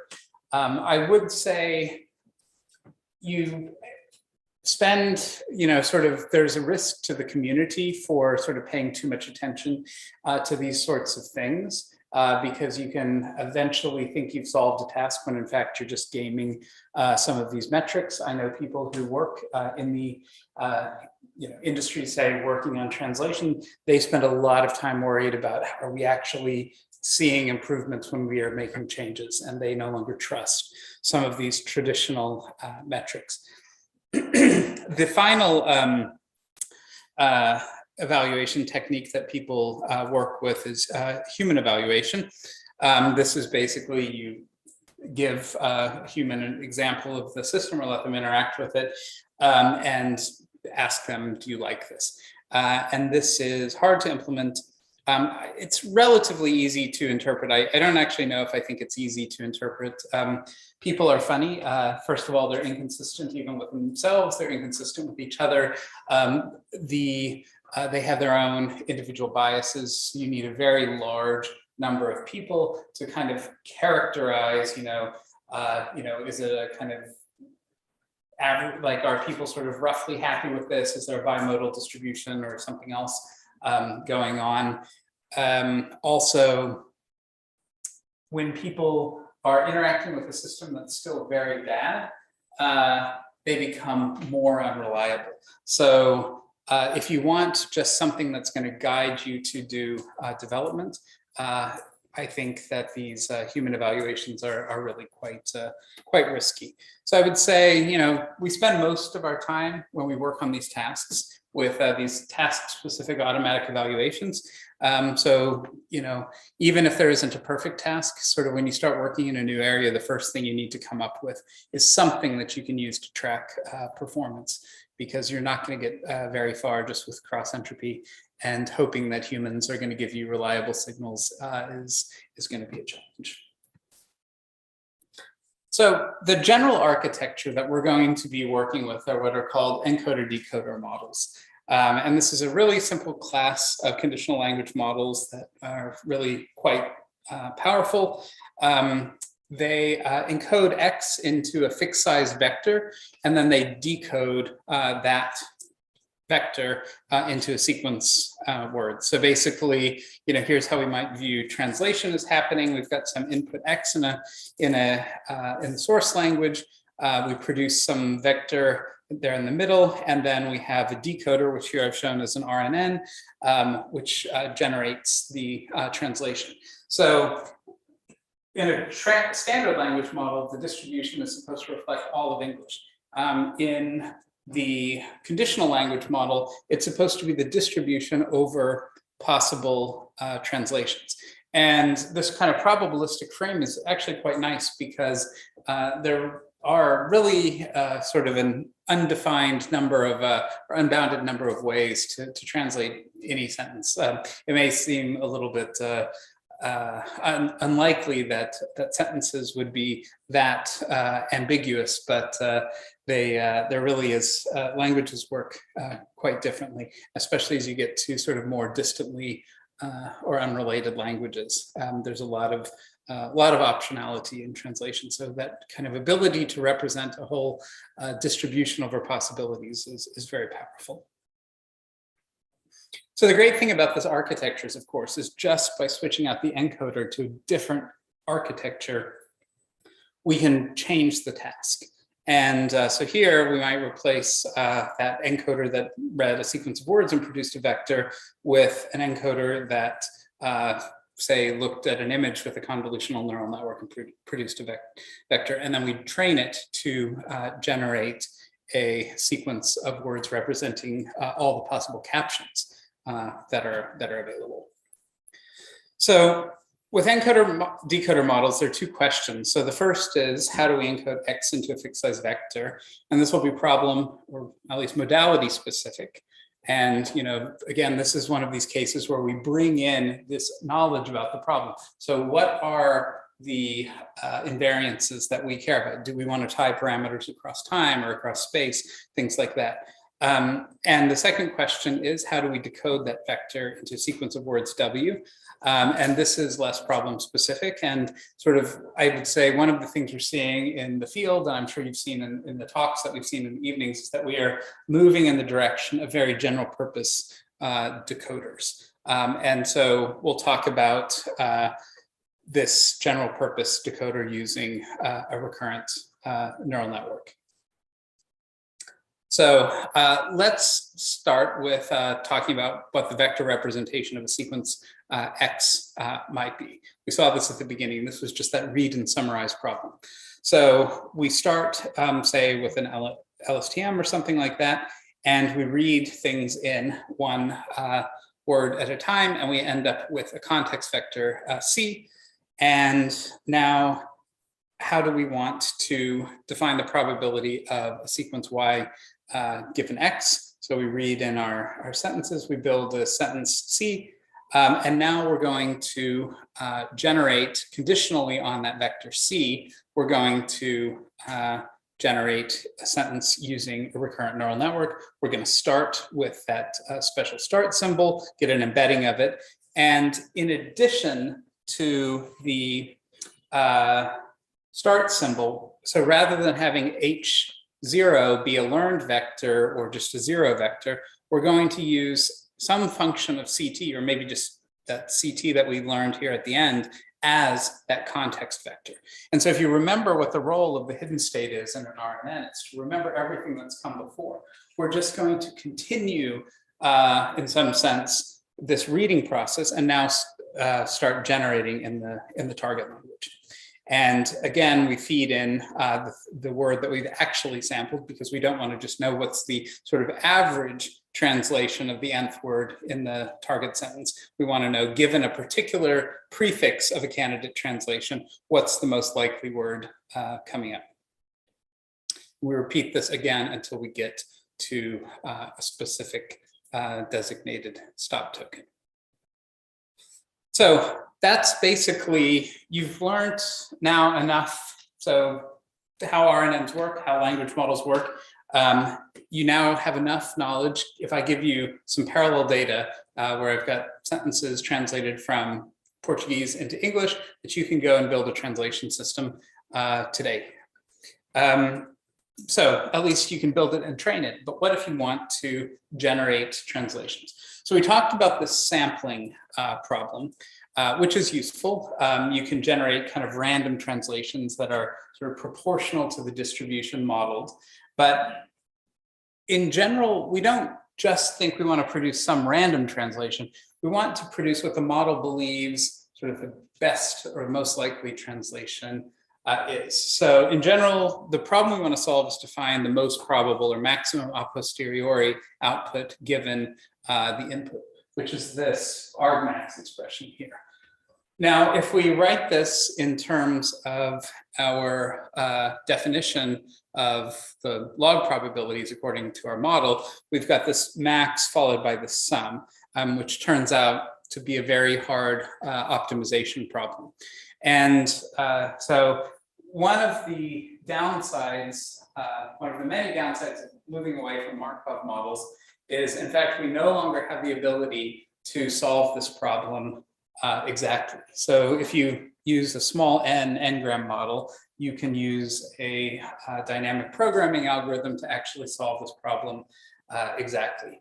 So we no longer have that. So we resort to something like a greedy search.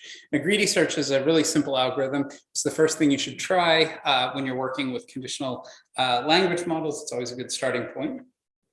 So basically the way it works is, given X, we compute that distribution over that first word, and we say, what is the most likely word that would happen in position 1? And then we commit to that word. And now we feed that word in, and then we say, okay, get the distribution over the most likely word in position 2. And we keep doing that until we either have generated too much content, or we get sampled, or we select the stop token. And it may take a moment to realize that this is not necessarily going to give you the optimal solution overall. So just because you pick something that's got a very high probability in position 1, you may then not have any good options in position 2. And so you can end up sort of being misled by something that looks greedily optimal, but in the global model isn't actually optimal. And so to sort of guarantee that you don't have that case, you have to search sort of over complete sequences. And that's why this becomes an intractable problem. So we can do a little bit better though, and the state of the art in most conditional language model decoding problems is beam search. Because it's such an important algorithm, it's used anytime you use voice transcription on your phone or translation or anything like that. Beam search is running behind the scenes. You should be aware of it. So what we're going to do here is we're going to fix a beam size, and we're going to relax that greedy search. So we don't just look at sort of the 1 best, we're going to look at sort of the B best number of hypotheses. So let's imagine we've got some input, we're doing the translation problem. So here we're going to go from German into English, and we're going to have a beam size of 2. So what this means is we're going to ask the model, what are the top 2 best translations at position 1? And we're just going to write this in. So there'll be like 30,000 words. We're going to take the top 2 best from there according to their log probabilities. And now we're just going to repeat this process, conditional on each of those. So we're going to recurse. So we do this for the first one, and we're going to do this for the second one. And I just am sort of making up what some of these log probabilities might look like. And the thing we're going to do is we progress through time. So we start with log probability of 0. So that reflects the fact that the start of sentence token, we start translations with probability 1. And then we just add, as we go down the tree, the probability of the next word given the prefix. So this is how we're tracking sort of the total probability. So you see, so here we kept 2, and now we've done 2 times 2, so we've got 4. And you can see quickly that we're going to grow exponentially.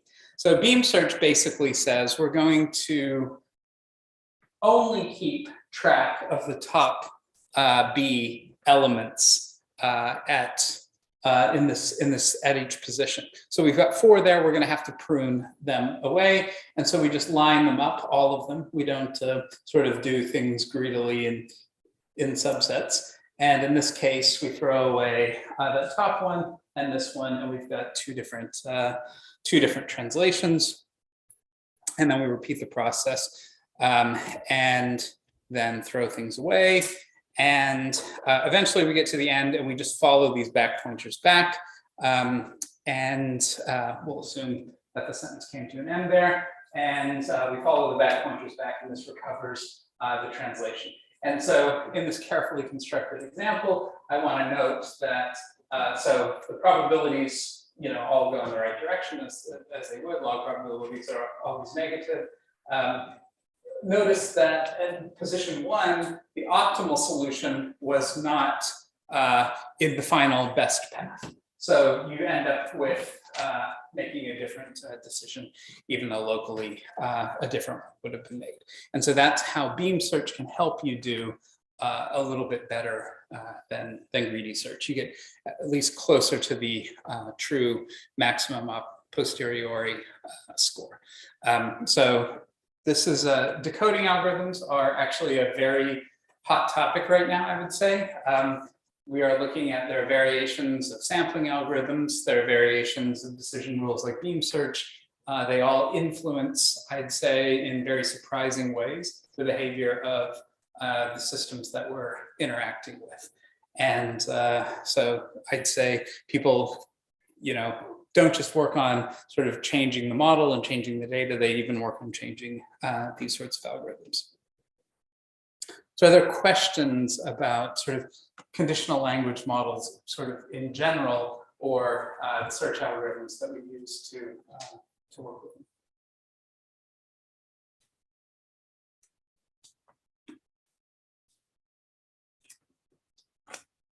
Okay. All right, so in the conditional language model, this encoder decoder architecture that I described, we have this bottleneck where we force the representation of X into that vector C. And that's very useful because we can repurpose RNNs, which have some hidden state vector. It's a fixed size, it's very easy to deal with. But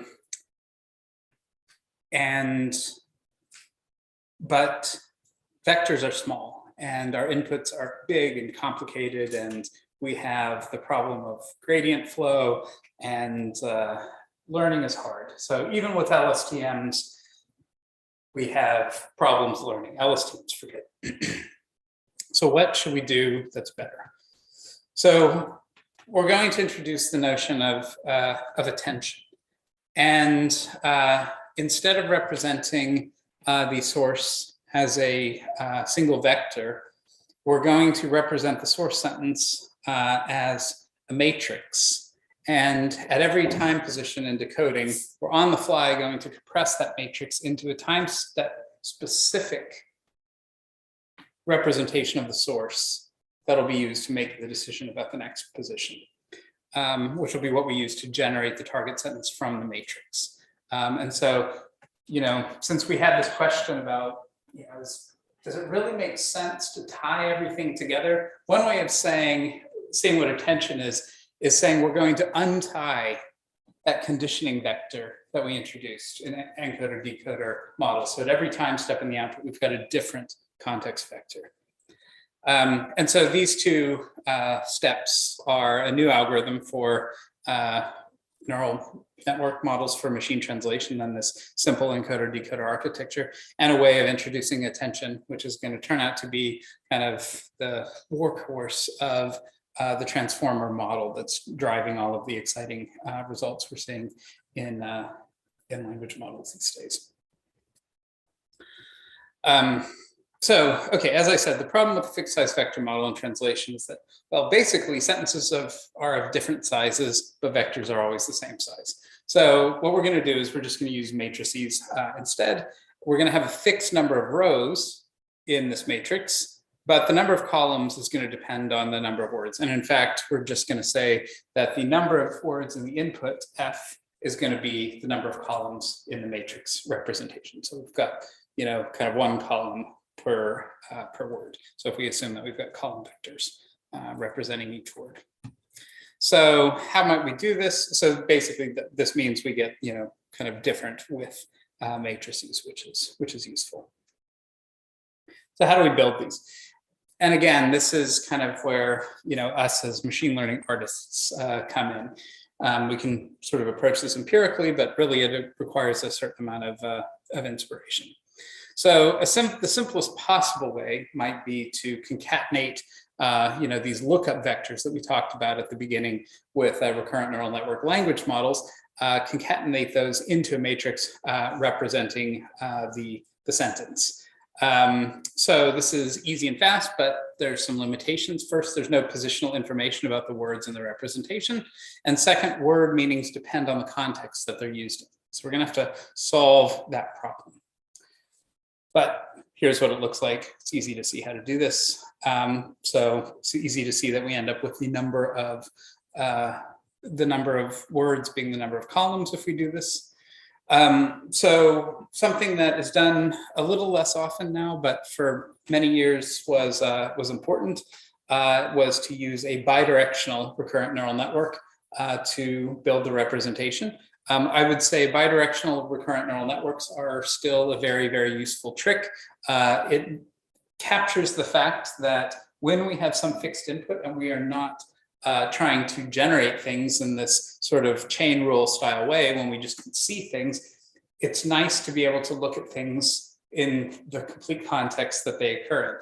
And so if you want to get both the left and the right context, a good way of doing this is processing things from left to right, processing things from right to left, and then concatenating the representation of everything at every position.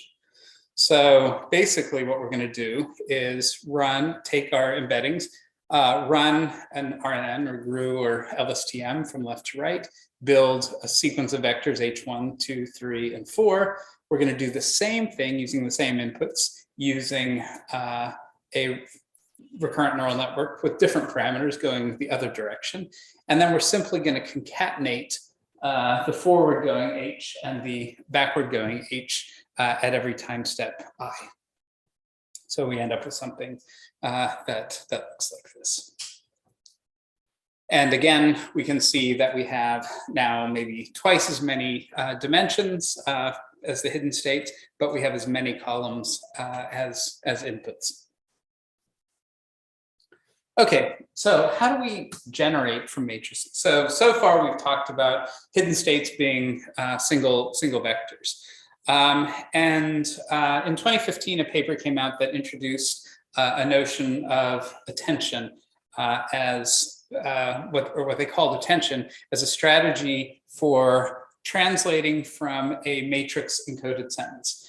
And the high level idea is that we're going to continue to generate the output sentence word by word, again with an RNN, but at every time step t in the output, the RNN is going to receive two inputs. So in addition to any recurrent inputs.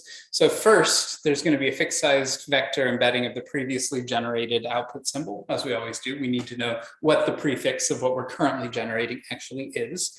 And then second, we're going to have a fixed size vector encoding a view, a time step specific view of the input matrix. And so the question that we need to answer is, how do we get a fixed size vector from a matrix? And we want that vector to be sort of evolving over time and kind of being as most useful, optimally useful at every time step.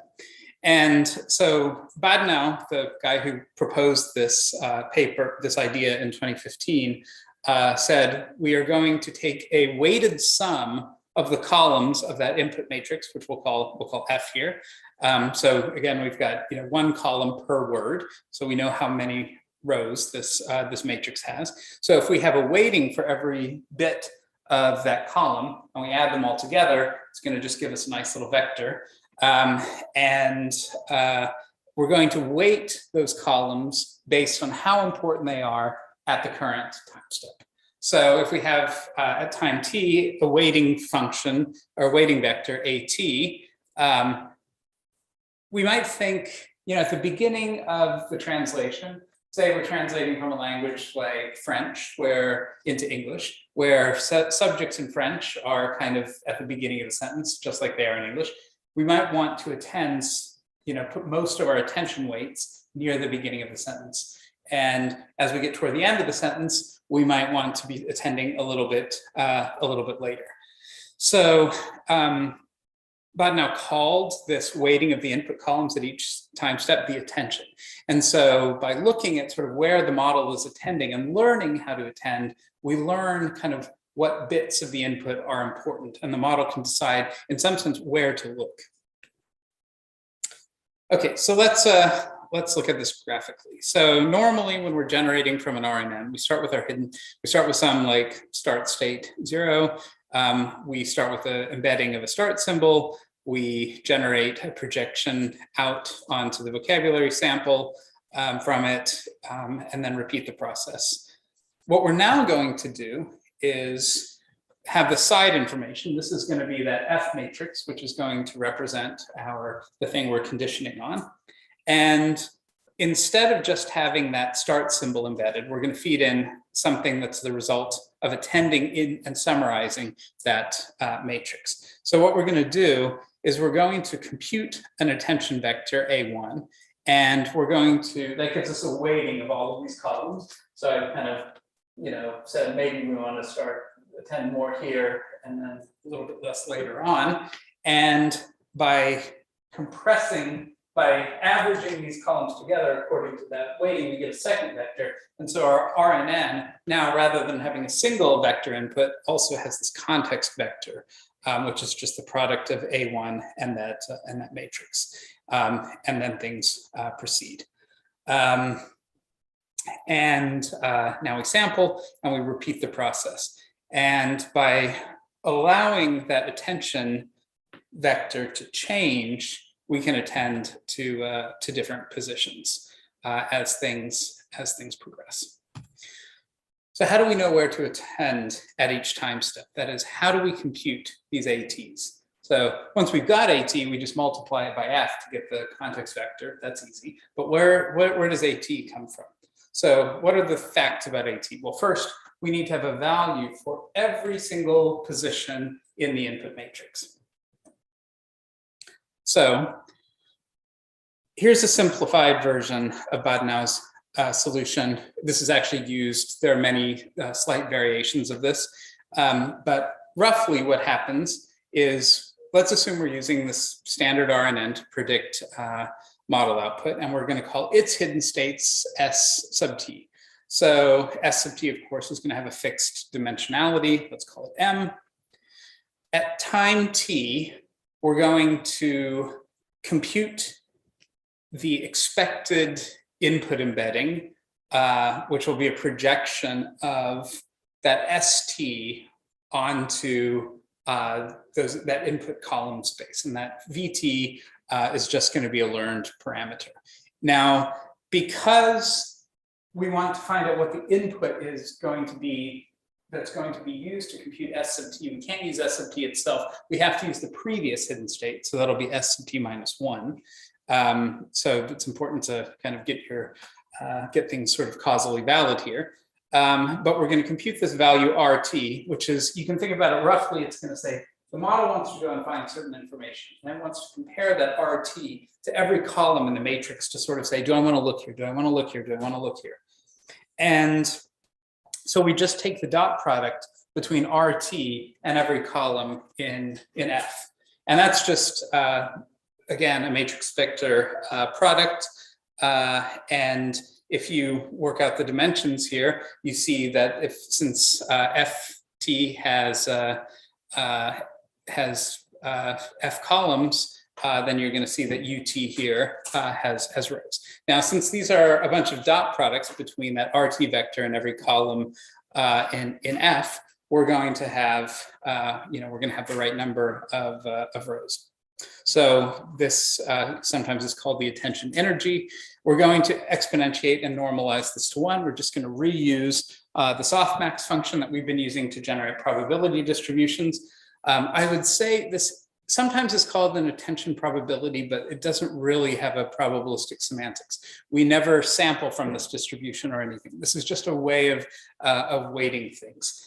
And so now we've computed by doing this kind of similarity computation between the kind of current state and the input, we have a score between 0 and 1 for every position in the input and for every time step. So to compute that secondary source vector, we just do a matrix vector multiplication with that resulting score. That gives us our kind of time varying context vector. Okay, so this attention idea of running a function over a big amount of structure and differentially weighting those inputs as a summary is related to pooling operations and combinates and other architectures. What's different here is that we assume that we want to change where we're looking at different times. So we could, of course, just average we could use a uniform weighting, but that would not give us the ability to kind of attend directly to the things that are operating or that are sort of most relevant at a particular time. And that, of course, has implications for when we do backpropagation. Because if you think about what it's going to look like when we compute those gradients, one of our gradients is going to be scaled exactly by that AT vector. And so if the kind of cause of a particular error in the input is a bad representation of the input, that AT vector will point that gradient right to where it needs to end up. And that's a really, really useful learning thing. So the other thing to note here is this is very much about sort of content. This is, we have in these input vectors, we have to have everything that we know because we're taking a dot product, which is a kind of similarity score between where we're attending and what we're kind of currently looking for. We might think there are other aspects of the input. We might want to sort of favor attending to things based on particular positions or particular times, you know, depending on, say, whether you're working with videos or images or text. And there's been a little bit of work in the space, but this is still an open problem. I would say it's also similar to concepts of things like alignment, but there are some important differences that also could suggest kind of new directions to go. So alignment makes stochastic decisions. So we basically don't have any sort of uncertainty. The model hasn't made a decision where to attend. It just says, okay, I've computed this weighting and I'm going to average things in this way, but there isn't sort of a decision. You can't sort of go and intervene and say, well, what if you had decided to make a decision to attend somewhere else? That is a big difference.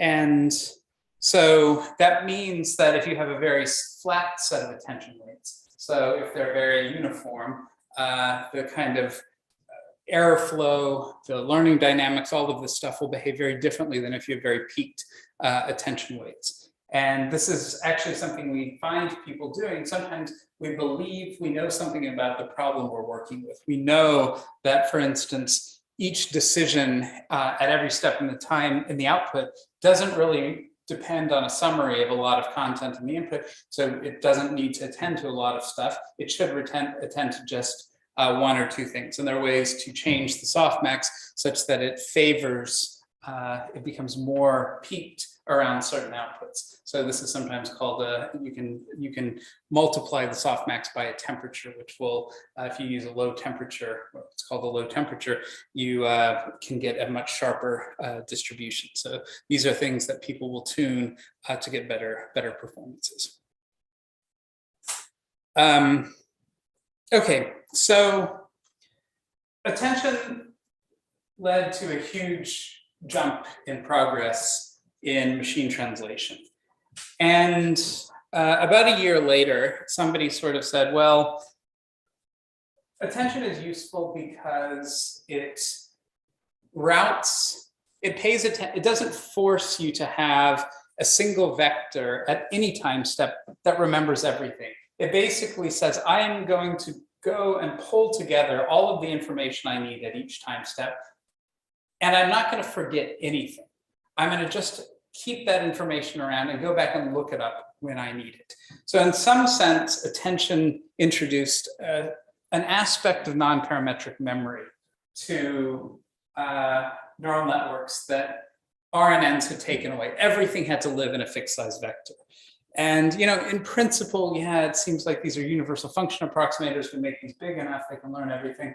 But in practice, this really, really didn't work. And so the idea of representing a word in a sequence, say, because we're doing a language model, or representing a word in terms of the context that it occurs in because we want to build that source matrix, maybe we could use attention for that rather than using RNN dynamics at all. So we're just going to constantly be attending, we're going to use attention for all of this. And so the idea there is rather than just attending to something else, so here we were attending from an RNN into a representation of the source. So we were attending sort of across modalities. We call this cross attention. We want each element of the sequence to attend into another part of the sequence. So they call this self-attention. And this solves basically both of those problems. So, well, it solves the problem of having to remember everything. The other thing that is inconvenient about traditional RNNs is that when we compute the value of HT, we need to know the value of HT minus 1. And in order to compute HT minus 1, we need to compute HT minus 2. And this means that we have to compute everything in sequence. And if we're working with long sequences, say like pixels in an image or a whole document, that's just very expensive. And self-attention is going to let us solve this problem too. And so when we use self-attention to build the representations HT, that architecture is called a transformer. And so that's what I'm going to spend the rest of this lecture talking about.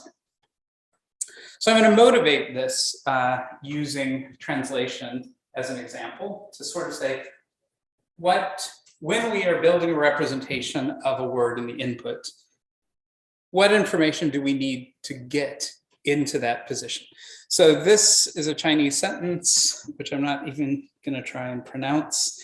And I'm going to write a couple of translations of each of these words into English. So that first word could be I, or depending on the context, it could be me.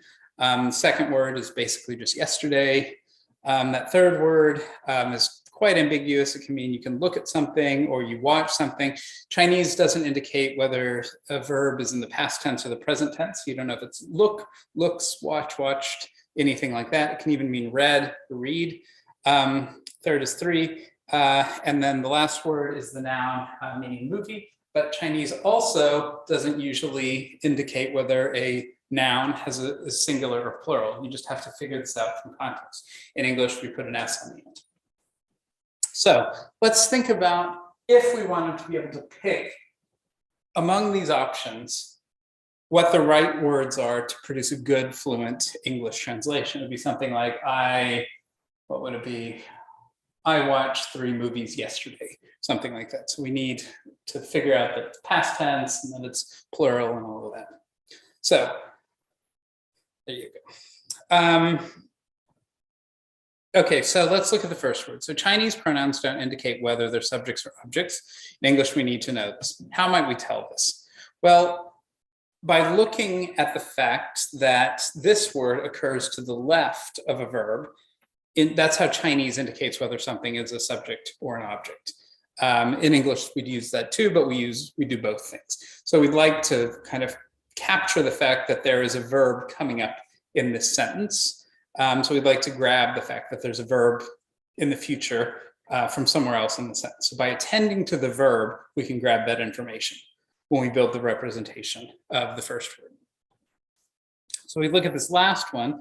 Chinese nouns don't indicate whether they're singular or plural, but in English, we need to know this. So this is pretty easy. The previous word is a number, and it's a number more than 1. So therefore, we can conclude that by attending into this word, we can go grab that information about plurality. So in Chinese, the verbs don't map directly onto English verbs. So the right verb depends on what the object and what the subject is. So we don't read movies, we don't look movies, we watch movies. And so again, by going out and attending to the object, we can grab the right information that tells us whether it's going to be watch or watched.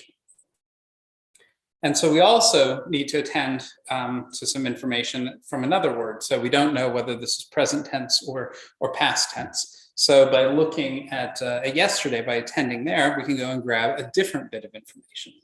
So you can see, not only do we need to attend to different positions in the sentence to grab information, we need to grab different kinds of information. Each word probably needs to attend to multiple places to get different kinds of information. So basically, different words need to obtain different kinds of information from different places. Words need to integrate multiple kinds of information. And although we didn't consider an example here, words may need to pass information along in multiple hops. So we're going to design a model that supports this. So we're going to start with a representation of the sentence, which is just going to be obtained by stacking word vectors. So the thing that we started off that we said, that's a bit silly, doesn't have any positional information. That's bad. And we are going to transform it into a representation that integrates all the necessary contextual information that's useful for this task. So we're going to do that sort of cross-attention or the self-attention process that's going to grab all of that relevant information. So as I said, when I introduced this idea of stacking word vectors to produce an input matrix, the problem is we don't know where in the sentence things occur. So let's introduce some simple notion of position. And Sasha Rush has drawn this nice plot of the technique that's used. And basically it says we are going to have a little vector that's going to have sinusoids moving at different frequencies, which is going to roughly give us something like a soft binary counter that's going to tell us where, at what position each word is in. And so if you take an inner product between two vectors that are that have similar magnitudes, they will be closer than vectors that are further apart. So we just simply add these vectors in. So we take the word index, so 0, the vector looks like these values on the y-axis, and then we add that or concatenate it to the x vector. And then so if we're at word, position 20, we go up and we have those 3 values there. And it's a kind of hyperparameter how many of these components you have in your position embeddings. Okay, so right, we are going to actually obtain this by stacking the word vectors and concatenating the positional information. So we've got these kind of 2 things here. Okay, so now let's just consider one position. So say the word in the middle, which I think was the verb. So this word needs to decide where else in the sentence it needs to attend. So, and at present, we're going to permit it to attend it to itself. Sometimes there may be no relevant external information. So maybe the word just knows everything about itself. So one way we might do this is by computing an inner product with this word's representation. So let's call it xi and all of the other things. So we can write this just as matrix x times vector xi. So we're going to get a score for every position, and we can normalize this into an attention weighting with softmax, just like Badenow did. So the thing to notice about this is we can do this in parallel for all positions by doing the following. So if we take x, the matrix x, representing all of these positions, and we multiply it by the transpose of matrix x, we're going to end up with a score of basically every position attending to every other position. And so we're going to, and we can do softmax in parallel across the last dimension. And then we can even do the reweighting by multiplying, say, the output of this process, let's call it matrix A, the attention matrix, by the input X. And that will give us so every column in that output Y is going to be a reweighting of the input columns X if we construct things this way. So this is should start becoming clear why we like this, because we can do matrix multiplications very, very quickly. We can process all of these attention operations in parallel. We don't have to generate the representation of the word in position 3 by first predicting the representation of the word in position 2 and recursively the word in position 1. We just do this all in parallel at one time. So this is good, but what's the problem? Each word is going to always want to attend to itself. So this is a property of inner products, right? So the maximum inner product is going to be the inner product with itself under sort of certain minimal assumptions. The other thing it means is that attention is going to be symmetric. So just because that verb wants to go and get information from, say, the subject, it doesn't necessarily mean the subject wants to get information from the verb or the same information. They may be have different informations. So we certainly don't want words to be sort of overly biased to attend to themselves, and we also don't want this symmetry. So what can we do to make things better? We need some parameters for our attention. So let's take a second attempt. Let's add a parameter W, which will be in a D by D matrix. And now let's consider just that xi and where it wants to attend. So let's first transform the X matrix, so the representation of all of the places that it might attend to, by multiplying it by W. This will give us a different representation, and then take an inner product of each of those kind of transformed representations with our kind of input column xi. And this lets us control where we look, and attention is not necessarily symmetric. So fantastic. Moreover, we can still do things very efficiently by computing XW, X transpose. So we still get to do all of these things, this attention operation with this parametric attention, the parameterized inner product in parallel. So we haven't lost that. Fantastic. And the great thing is to attend to different kinds of information, we can just add multiple W matrices, or equivalently, we could redefine that matrix to be, rather than in D by D, we could say it's a tensor with H times D by D. We sometimes call this, multi-headed attention. So we say there are different heads for different kinds of information.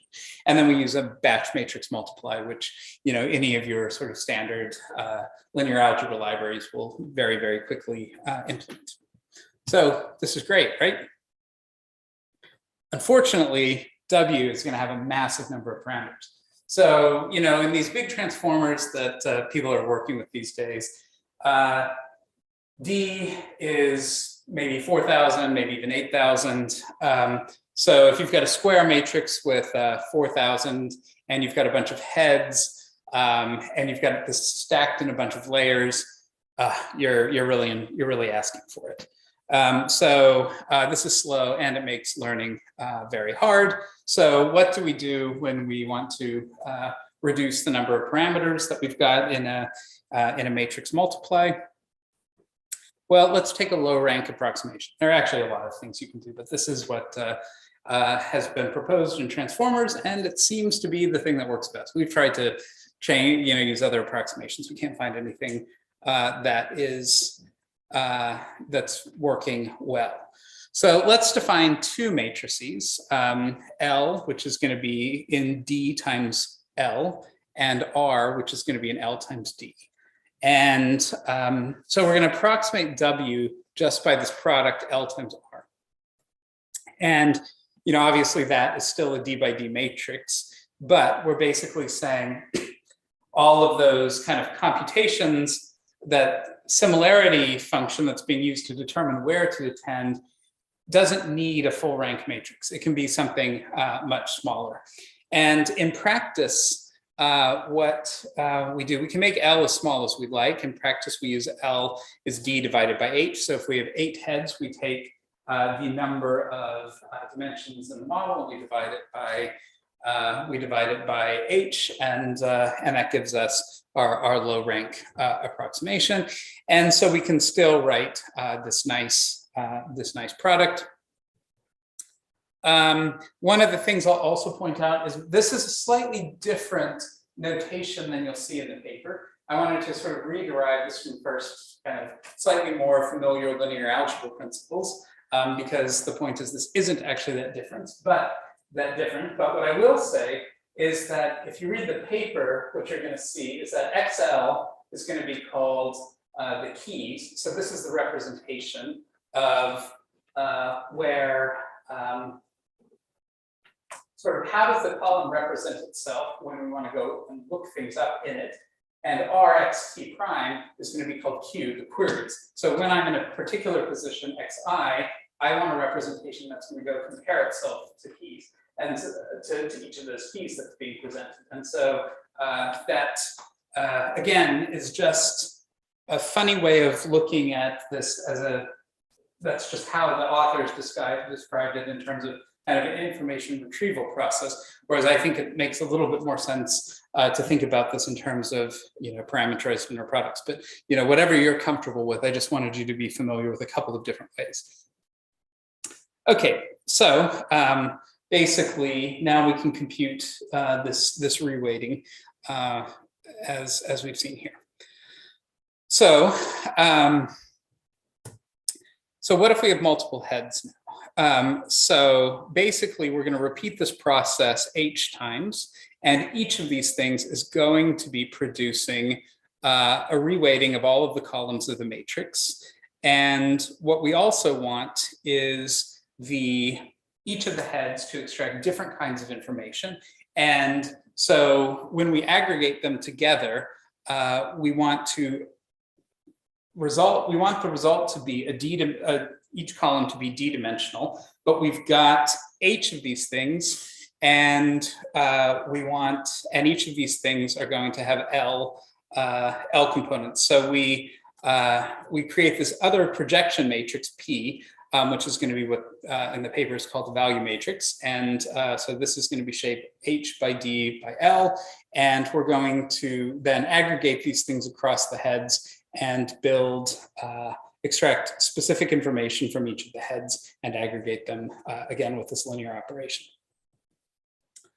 Okay, so then XD is just obtained by stacking the word vectors and concatenating with positional information. We now have 3 auxiliary parameters, L and R, which give you the keys and the values, P, the keys and the queries, P, which gives you the values, and then we compute this softmax operation, which is just Z, which is this weighted average of this inner product matrix times X times P, which is going to give us a result in H times N times L, which is this low dimensional thing.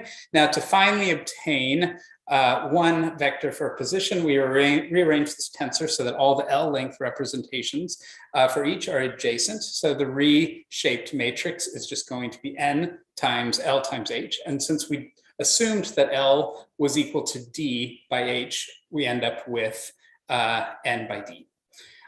So this concludes what the authors call multi-headed attention. And then finally, they project this via one more linear transformation just to enable a little bit of mixing across the heads.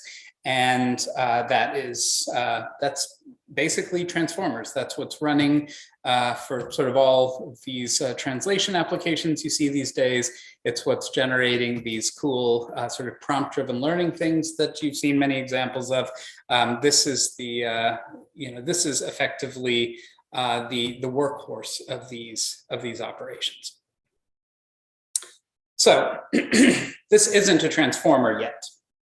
This has just said, here's how we build representations of information as a function of what's happening in the context.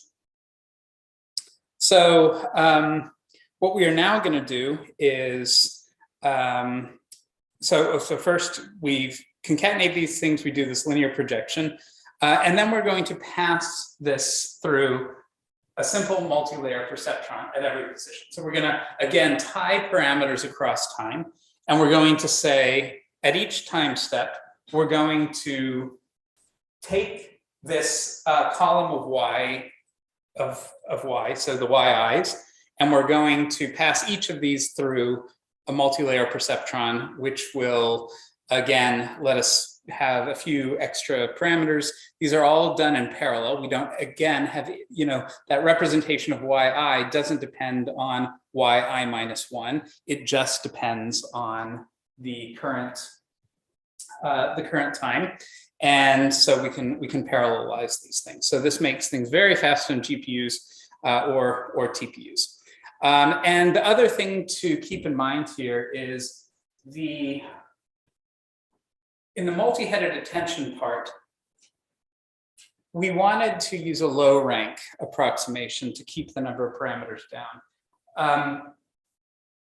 In the feed forward layer, in this MLP layer, we actually end up using a much larger hidden dimension. So that Y matrix down here or this W matrix down here that we project out onto the hidden layer, we tend to use something that's big, so maybe 4 times the hidden dimensions. It turns out that this is quite important. This is a good way. There's an analysis of what this layer does in transformers, that this is where sort of static knowledge is stored in the model. So, there's certain things that models have to know. That it has to know that, say, a cat, the word cat is animate, or that there are just certain facts about how, say, arithmetic works, or how the rules of English or the rules of Portuguese.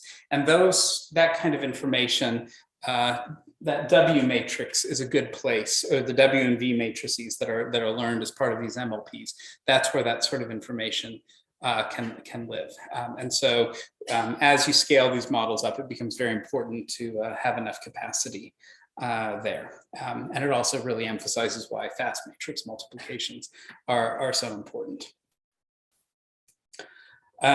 Okay, so the other thing that we do is going to go back to some of this issue of gradient propagation. So we want to be able to stack these transformer layers sort of arbitrarily deep, because although in the example, that motivating example from Chinese translation didn't have examples of needing to have information propagate along multiple hops, actually in practice, you often do need information to propagate across multiple hops. And the only way, so in RNNs, multiple hops were sort of easy because everything was computed serially.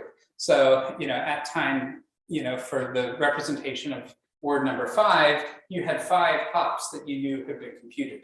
The only way to get multiple hops is to have depth in these models. So sort of state-of-the-art transformer architectures have a lot of depth. And you can actually formally show that certain computations are not possible until you have a certain amount of depth. And so when you have models that are so deep, they start looking almost like very long kind of recurrent networks. You start having to worry about gradient flow, not through time, but from across layers. And so we're going to improve gradient flow in the following way.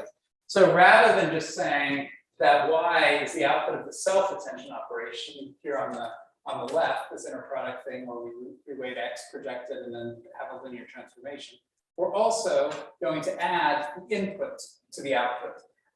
And so, we saw the benefits of additive relationships in gradient flow. And so, in addition to kind of flowing through that, complex series of computations with lots of multiplications, we're also going to have gradients that flow directly through that addition, which is really useful. So this is called a residual connection. The other thing that you can think about this doing is saying, rather than trying to model sort of the ideal output, the transformer architecture as a result says, we think by default, the output representation should be the input representation. And the modeling problem is to figure out the deviation from that starting point. If you got rid of that plus x, you could think of that as plus 0.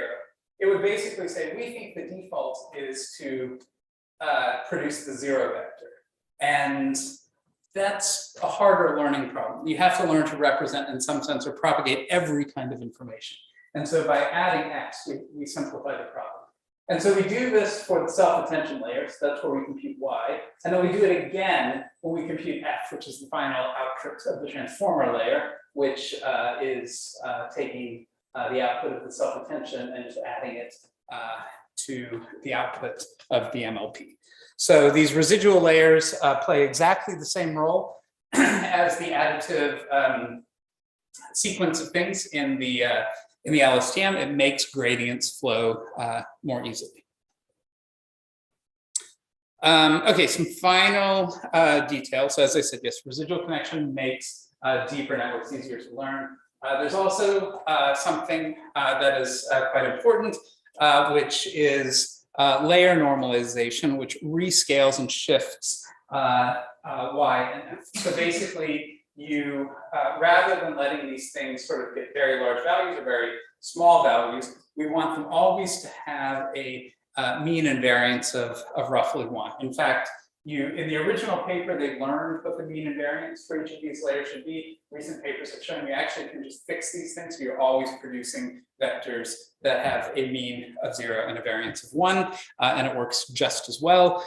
You can sort of think about this as comparable to the Frigate and input gates in an Lstm. So again, we're rescaling things to keep things in a range that's very easy to compute with.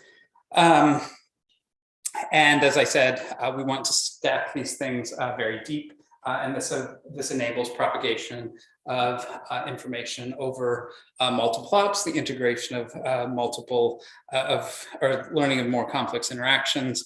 And I would say, the state of the art is, already sort of 30 to 60 layers for language.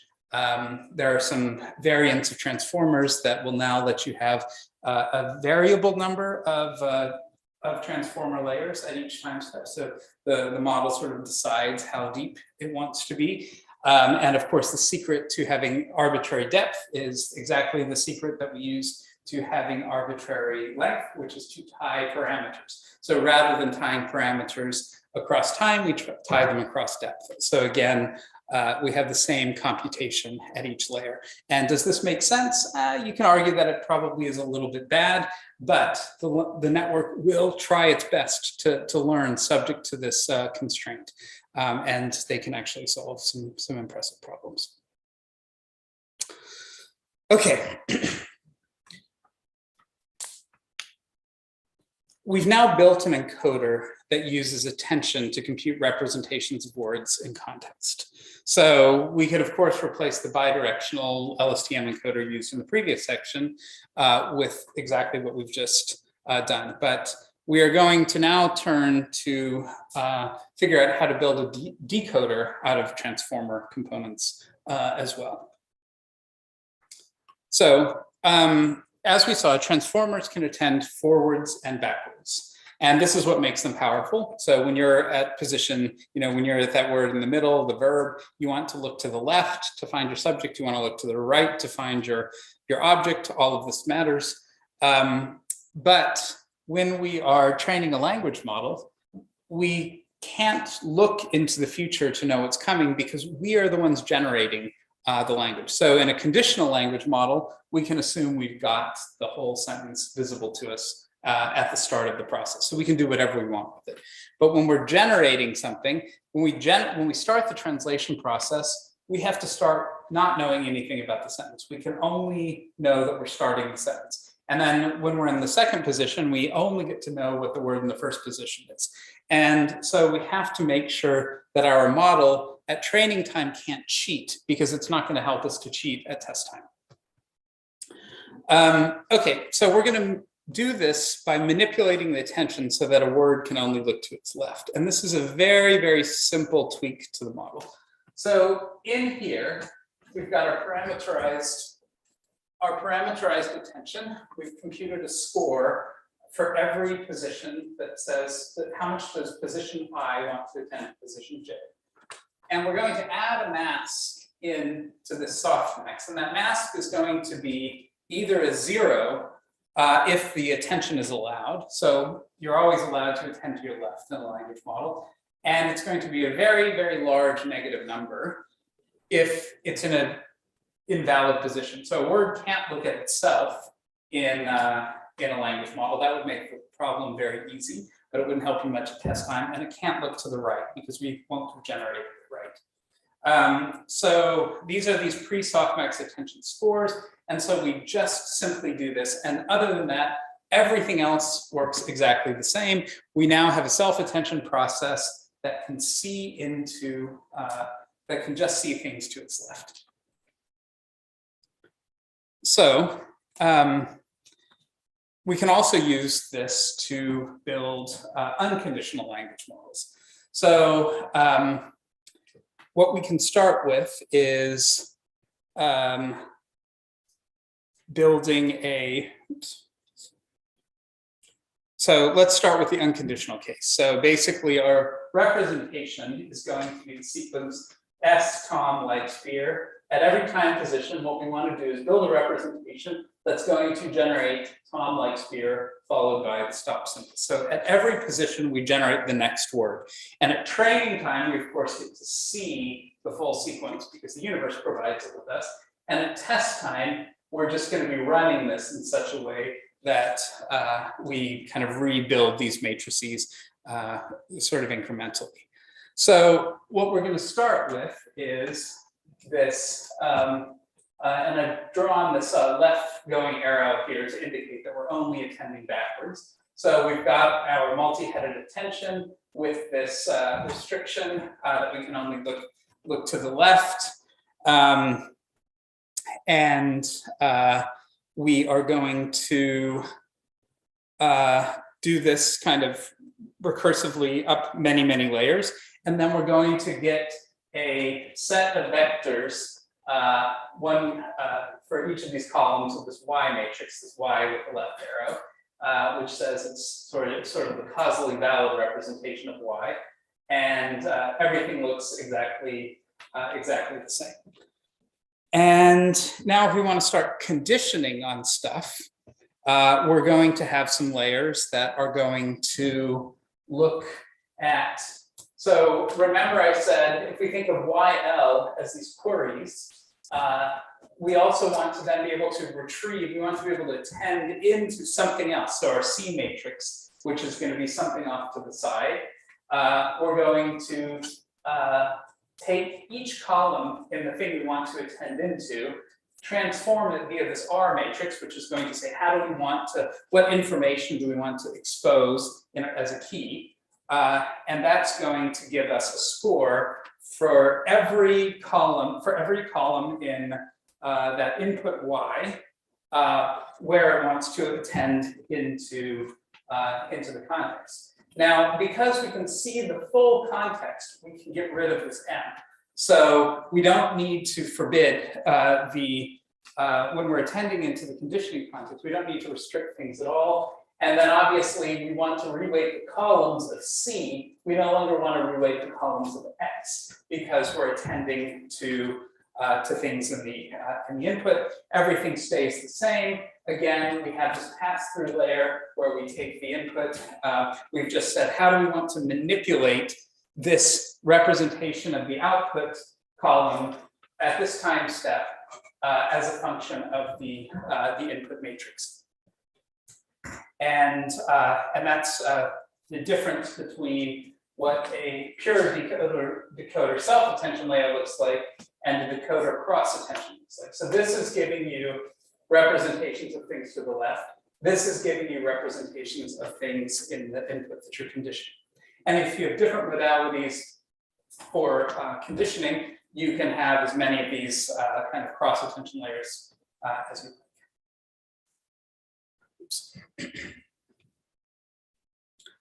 Okay, so this is basically the state of the art in transformers. So I would say transformers are a good mix of computationally efficient and a reasonably effective model. Really, the reason that these models, I think, are as fantastic as they are is, attention is very good for sort of letting you have good gradient flow. But more than that, these models just fit so well on modern hardware. So we're able to run far more data through them than we have been able to in the past. And, even if you have a very weak sort of or minimally biased, or rather sort of vaguely biased model like a transformer, if you have a lot of data, you can learn some really, really impressive things. So there's still, of course, opportunities to improve things. This is, of course, a huge active area of research. One thing I would say is it's kind of remarkable how few successes people have had. There are lots of variations, and this sort of classic view of transformers continues to be kind of optimal for a great deal of problems. Few things, people have done some things like new activation functions, some like normalization things. But the changes from the original paper are actually quite minimal. So some things though to think about, the way I would sort of look at this is say, well, low rank approximations are just one way to reduce parameters, but there are many, many others. We have lots of structured matrices other than low rank. So does every attention head have to sum to 1? So we've got that softmax. Softmax has really been untouched there. And, you know, maybe sometimes you want to get rid of some of this, you know, maybe we don't want attention anywhere. We just want to kind of forget things. And then finally, you know, there's a question about should attention really be dense? If we're going out and getting very precise information, you know, maybe we don't want to attend everywhere. Maybe it should be sparse. In fact, if it was sparse, maybe that summation operation would be quite a bit faster. If we only knew we were ever going to have like 5 places we were attending, rather than having this big n by n kind of computation that's being carried out, we would suddenly have just a linear time operation rather than quadratic time. So, you know, think about things like this as if transformers appeal to you. There are a lot of really interesting questions here. Now I know this has been a fairly dense section, so I'll take any questions you might have.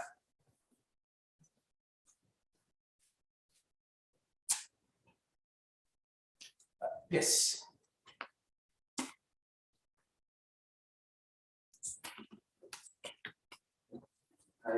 Hi, thank you for your speech. Do you think that in your organization model we can capture the word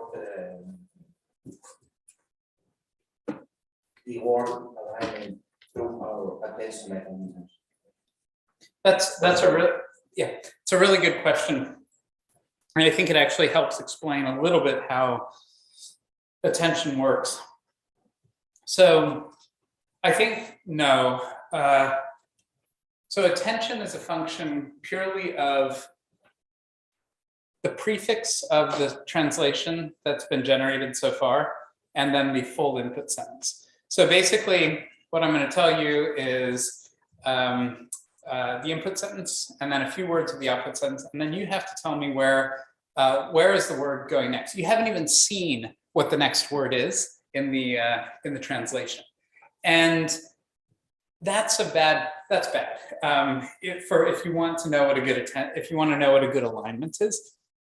So the way I think about it is attention is kind of supervised indirectly by trying to find where to align, but because the attention itself doesn't actually see the output sentence. It's a very bad alignment model. And, you know, people have done this. They've said, okay, I'm going to take some attention scores. I'm going to evaluate it as an alignment. And it's, you know, it's remarkably good considering how limited it is. But you're just sort of like limiting yourself if you try and try and do that.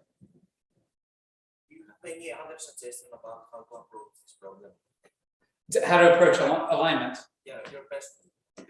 Yeah, I mean, I think, so my intuition is you can think about attention, you can think about alignment as a posterior quantity. So after you've observed the rest of the sentence, or at least after you observe the next word, where should you have attended? I think of attention as a kind of prior. So what I would do is I would say, take a good transformer model,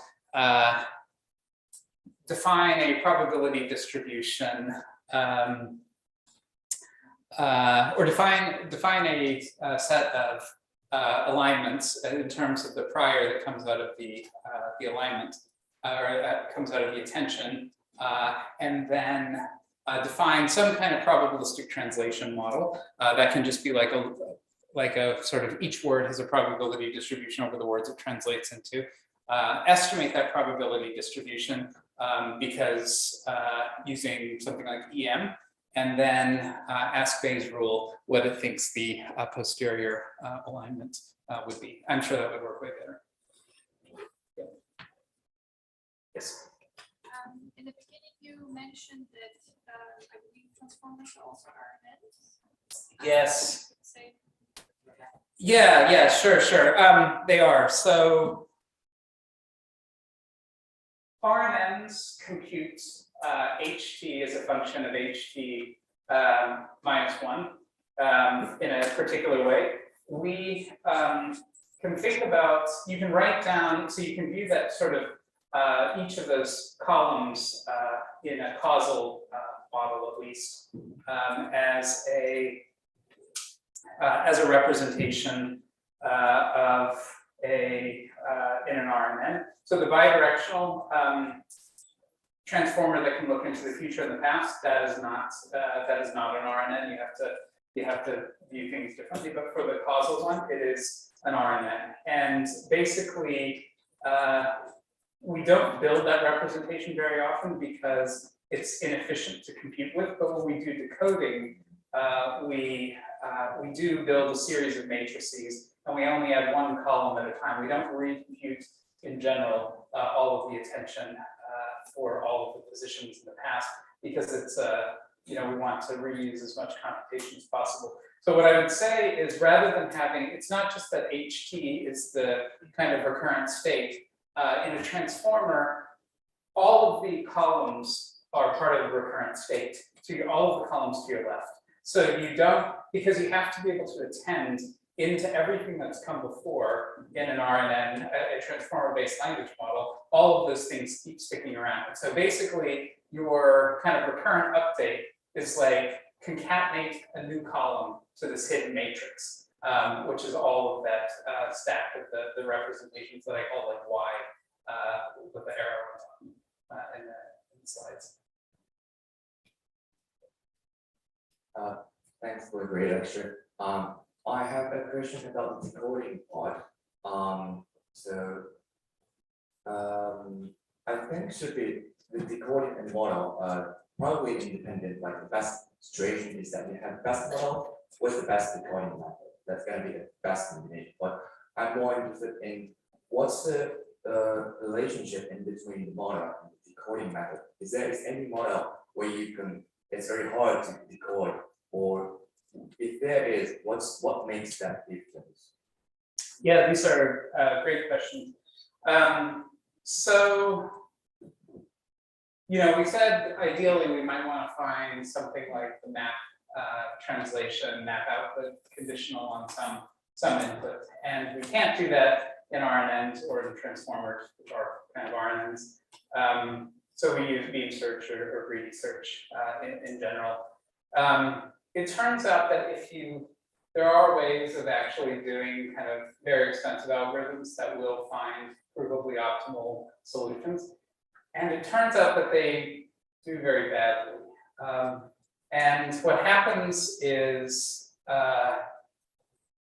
these translation probabilities that are estimated are actually somewhat badly calibrated. And there are a couple of ways of looking at it. The way I like to look at it is you basically assign too much probability to things like the empty string. Just the models are very, very bad at assigning sort of probabilities that are low enough that you would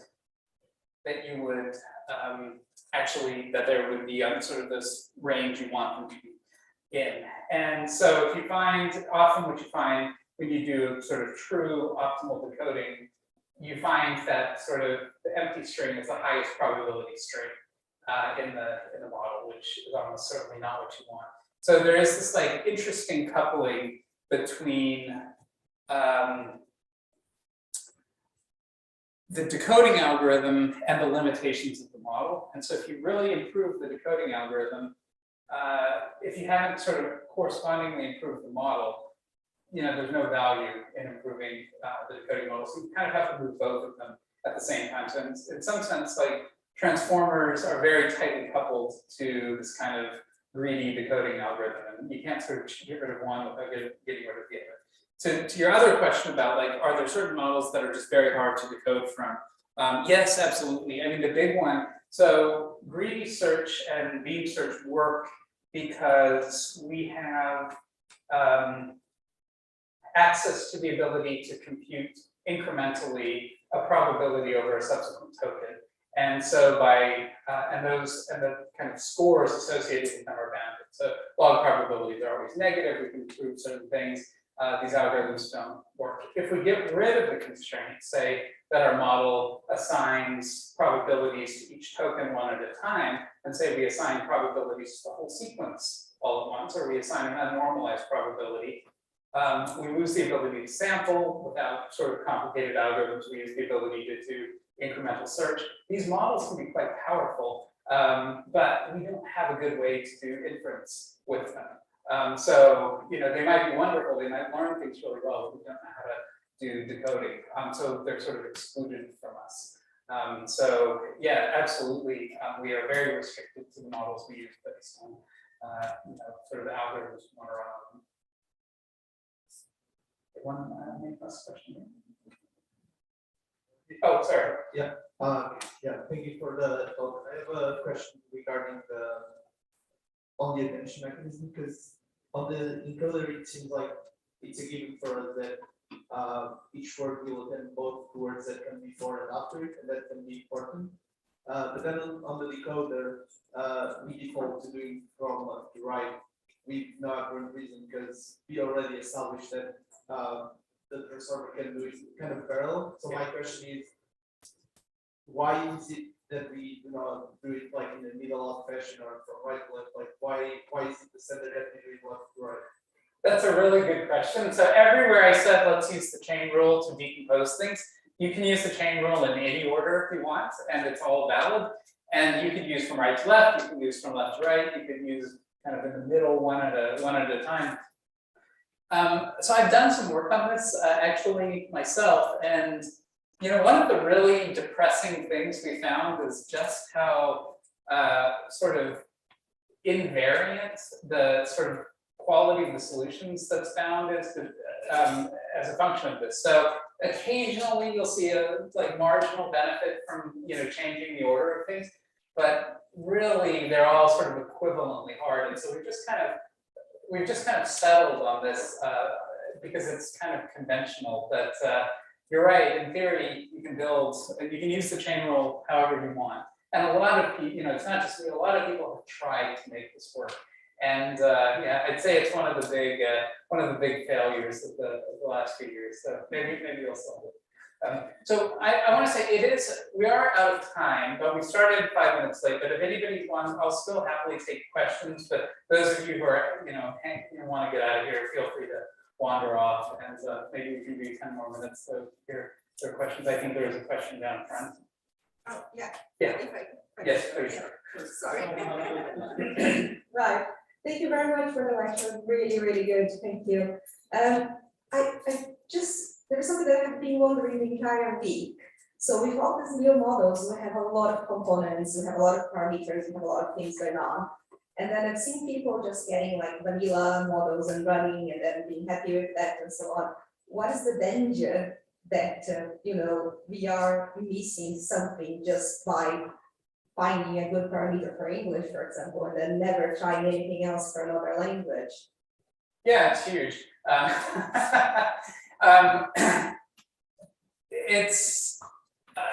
But I will moderate that. So look, I'm somebody who, you know, spent my career thinking a lot about inductive biases and things like that. So how do we? First of all, cognitive scientists who study language learning in children don't think that children learn language just because they're exposed to it and are good general purpose learners. They think that sort of the biases, the inductive biases, so they hear some evidence, and rather than, there are many hypotheses, many possible languages that would be compatible with the input they hear, but we don't actually see kids thinking that language works the wrong way. They always come up with the same solution, but they don't have evidence in their input. So there's something that they bring to the table that says, given this evidence, which is compatible with all of these things, I'm going to go with this one. And so I've tried to say in my work, like, let's build in some of the things we think are operating here. And you know, it works around the margins. It's been a good way to sort of structure my research over the years. But it's been sort of it's been much less important than sort of just getting more data and sort of having models that can cope with more data. So yes, you can learn more efficiently with the right kind of biases. You can learn some things about that are very difficult even at large scales, but you really do well just with a lot of data. And it seems that a lot of these architectures, we are very forgiving of kind of changes, not just to the point that like English works well and now you don't, oh gosh, this will easily work. No, English works well and so does like modeling images. And so we're like, it's not just that we are not looking at, we're looking at, it's true we aren't looking consistently across languages. And I do believe that there are, especially as we start being worried about like truly naturalistic behavior on the long tail, it's going to become more important that we get this stuff right. But right now we're in this regime where we've got these kind of architectures, we throw a lot of data at them and they just work. They're so undertuned even for the for the modality that I'm not yet worried about this. Like if we start sort of really optimizing things for language, then I'll be more worried that we're starting to do English specific stuff. So you're right, but I think in the sort of next 3 to 5 years, probably we aren't overfitting yet. Thank you. Yes. We learned that basically from multi-layer neural network, the number of layers basically depends on the number of features that is available. And maybe it's more like a hypothetical question, but if you think of modern language models, is there any strategy to derive the number of transformer layers that need to be stacked in order to improve results? And I guess the answer is brute force or something like that. But is there any strategy to derive the number that is necessary? So theoretical work showing, there have been some things showing about how information has to propagate. So you can show, so if you make certain assumptions about the grammatical computation that's required to make good decisions about what the next word in a sentence, and we have linguistic theory that tells us what those computations look like. We know that you have to have a certain number of layers because it involves propagating information in a certain number of steps. So there has been work showing that you have to have a certain number of layers in order to process sentences of certain complexity. In terms of the number of parameters, like, there's all this work on what they call scaling laws, which try and predict empirically as a function of sort of 3 variables, the number of parameters, the amount of data, and the kind of length of the training, what the kind of held out performance of the language model is going to be. And those are, to a certain extent, like predictive, but they don't have any kind of, we don't derive where this comes from yet. So I think that's a fantastic question. People are starting to look at this from the perspective of complexity theory. So how do we see kind of at these large scales kind of emergent behavior? There's been sort of in a variety of fields over the years, physics, economics, it's even called complexity theory, dynamical systems, things like this, attempts to characterize sort of emergent sorts of behavior like this. And I think, that's a good area to look to try and answer some of these questions. But I think this kind of effective number of features sort of view of neural networks, I don't know if that's going to be very helpful for language. I don't think we know sort of the complexity of the language problem yet. Okay, so we have to go for lunch. Okay. You can always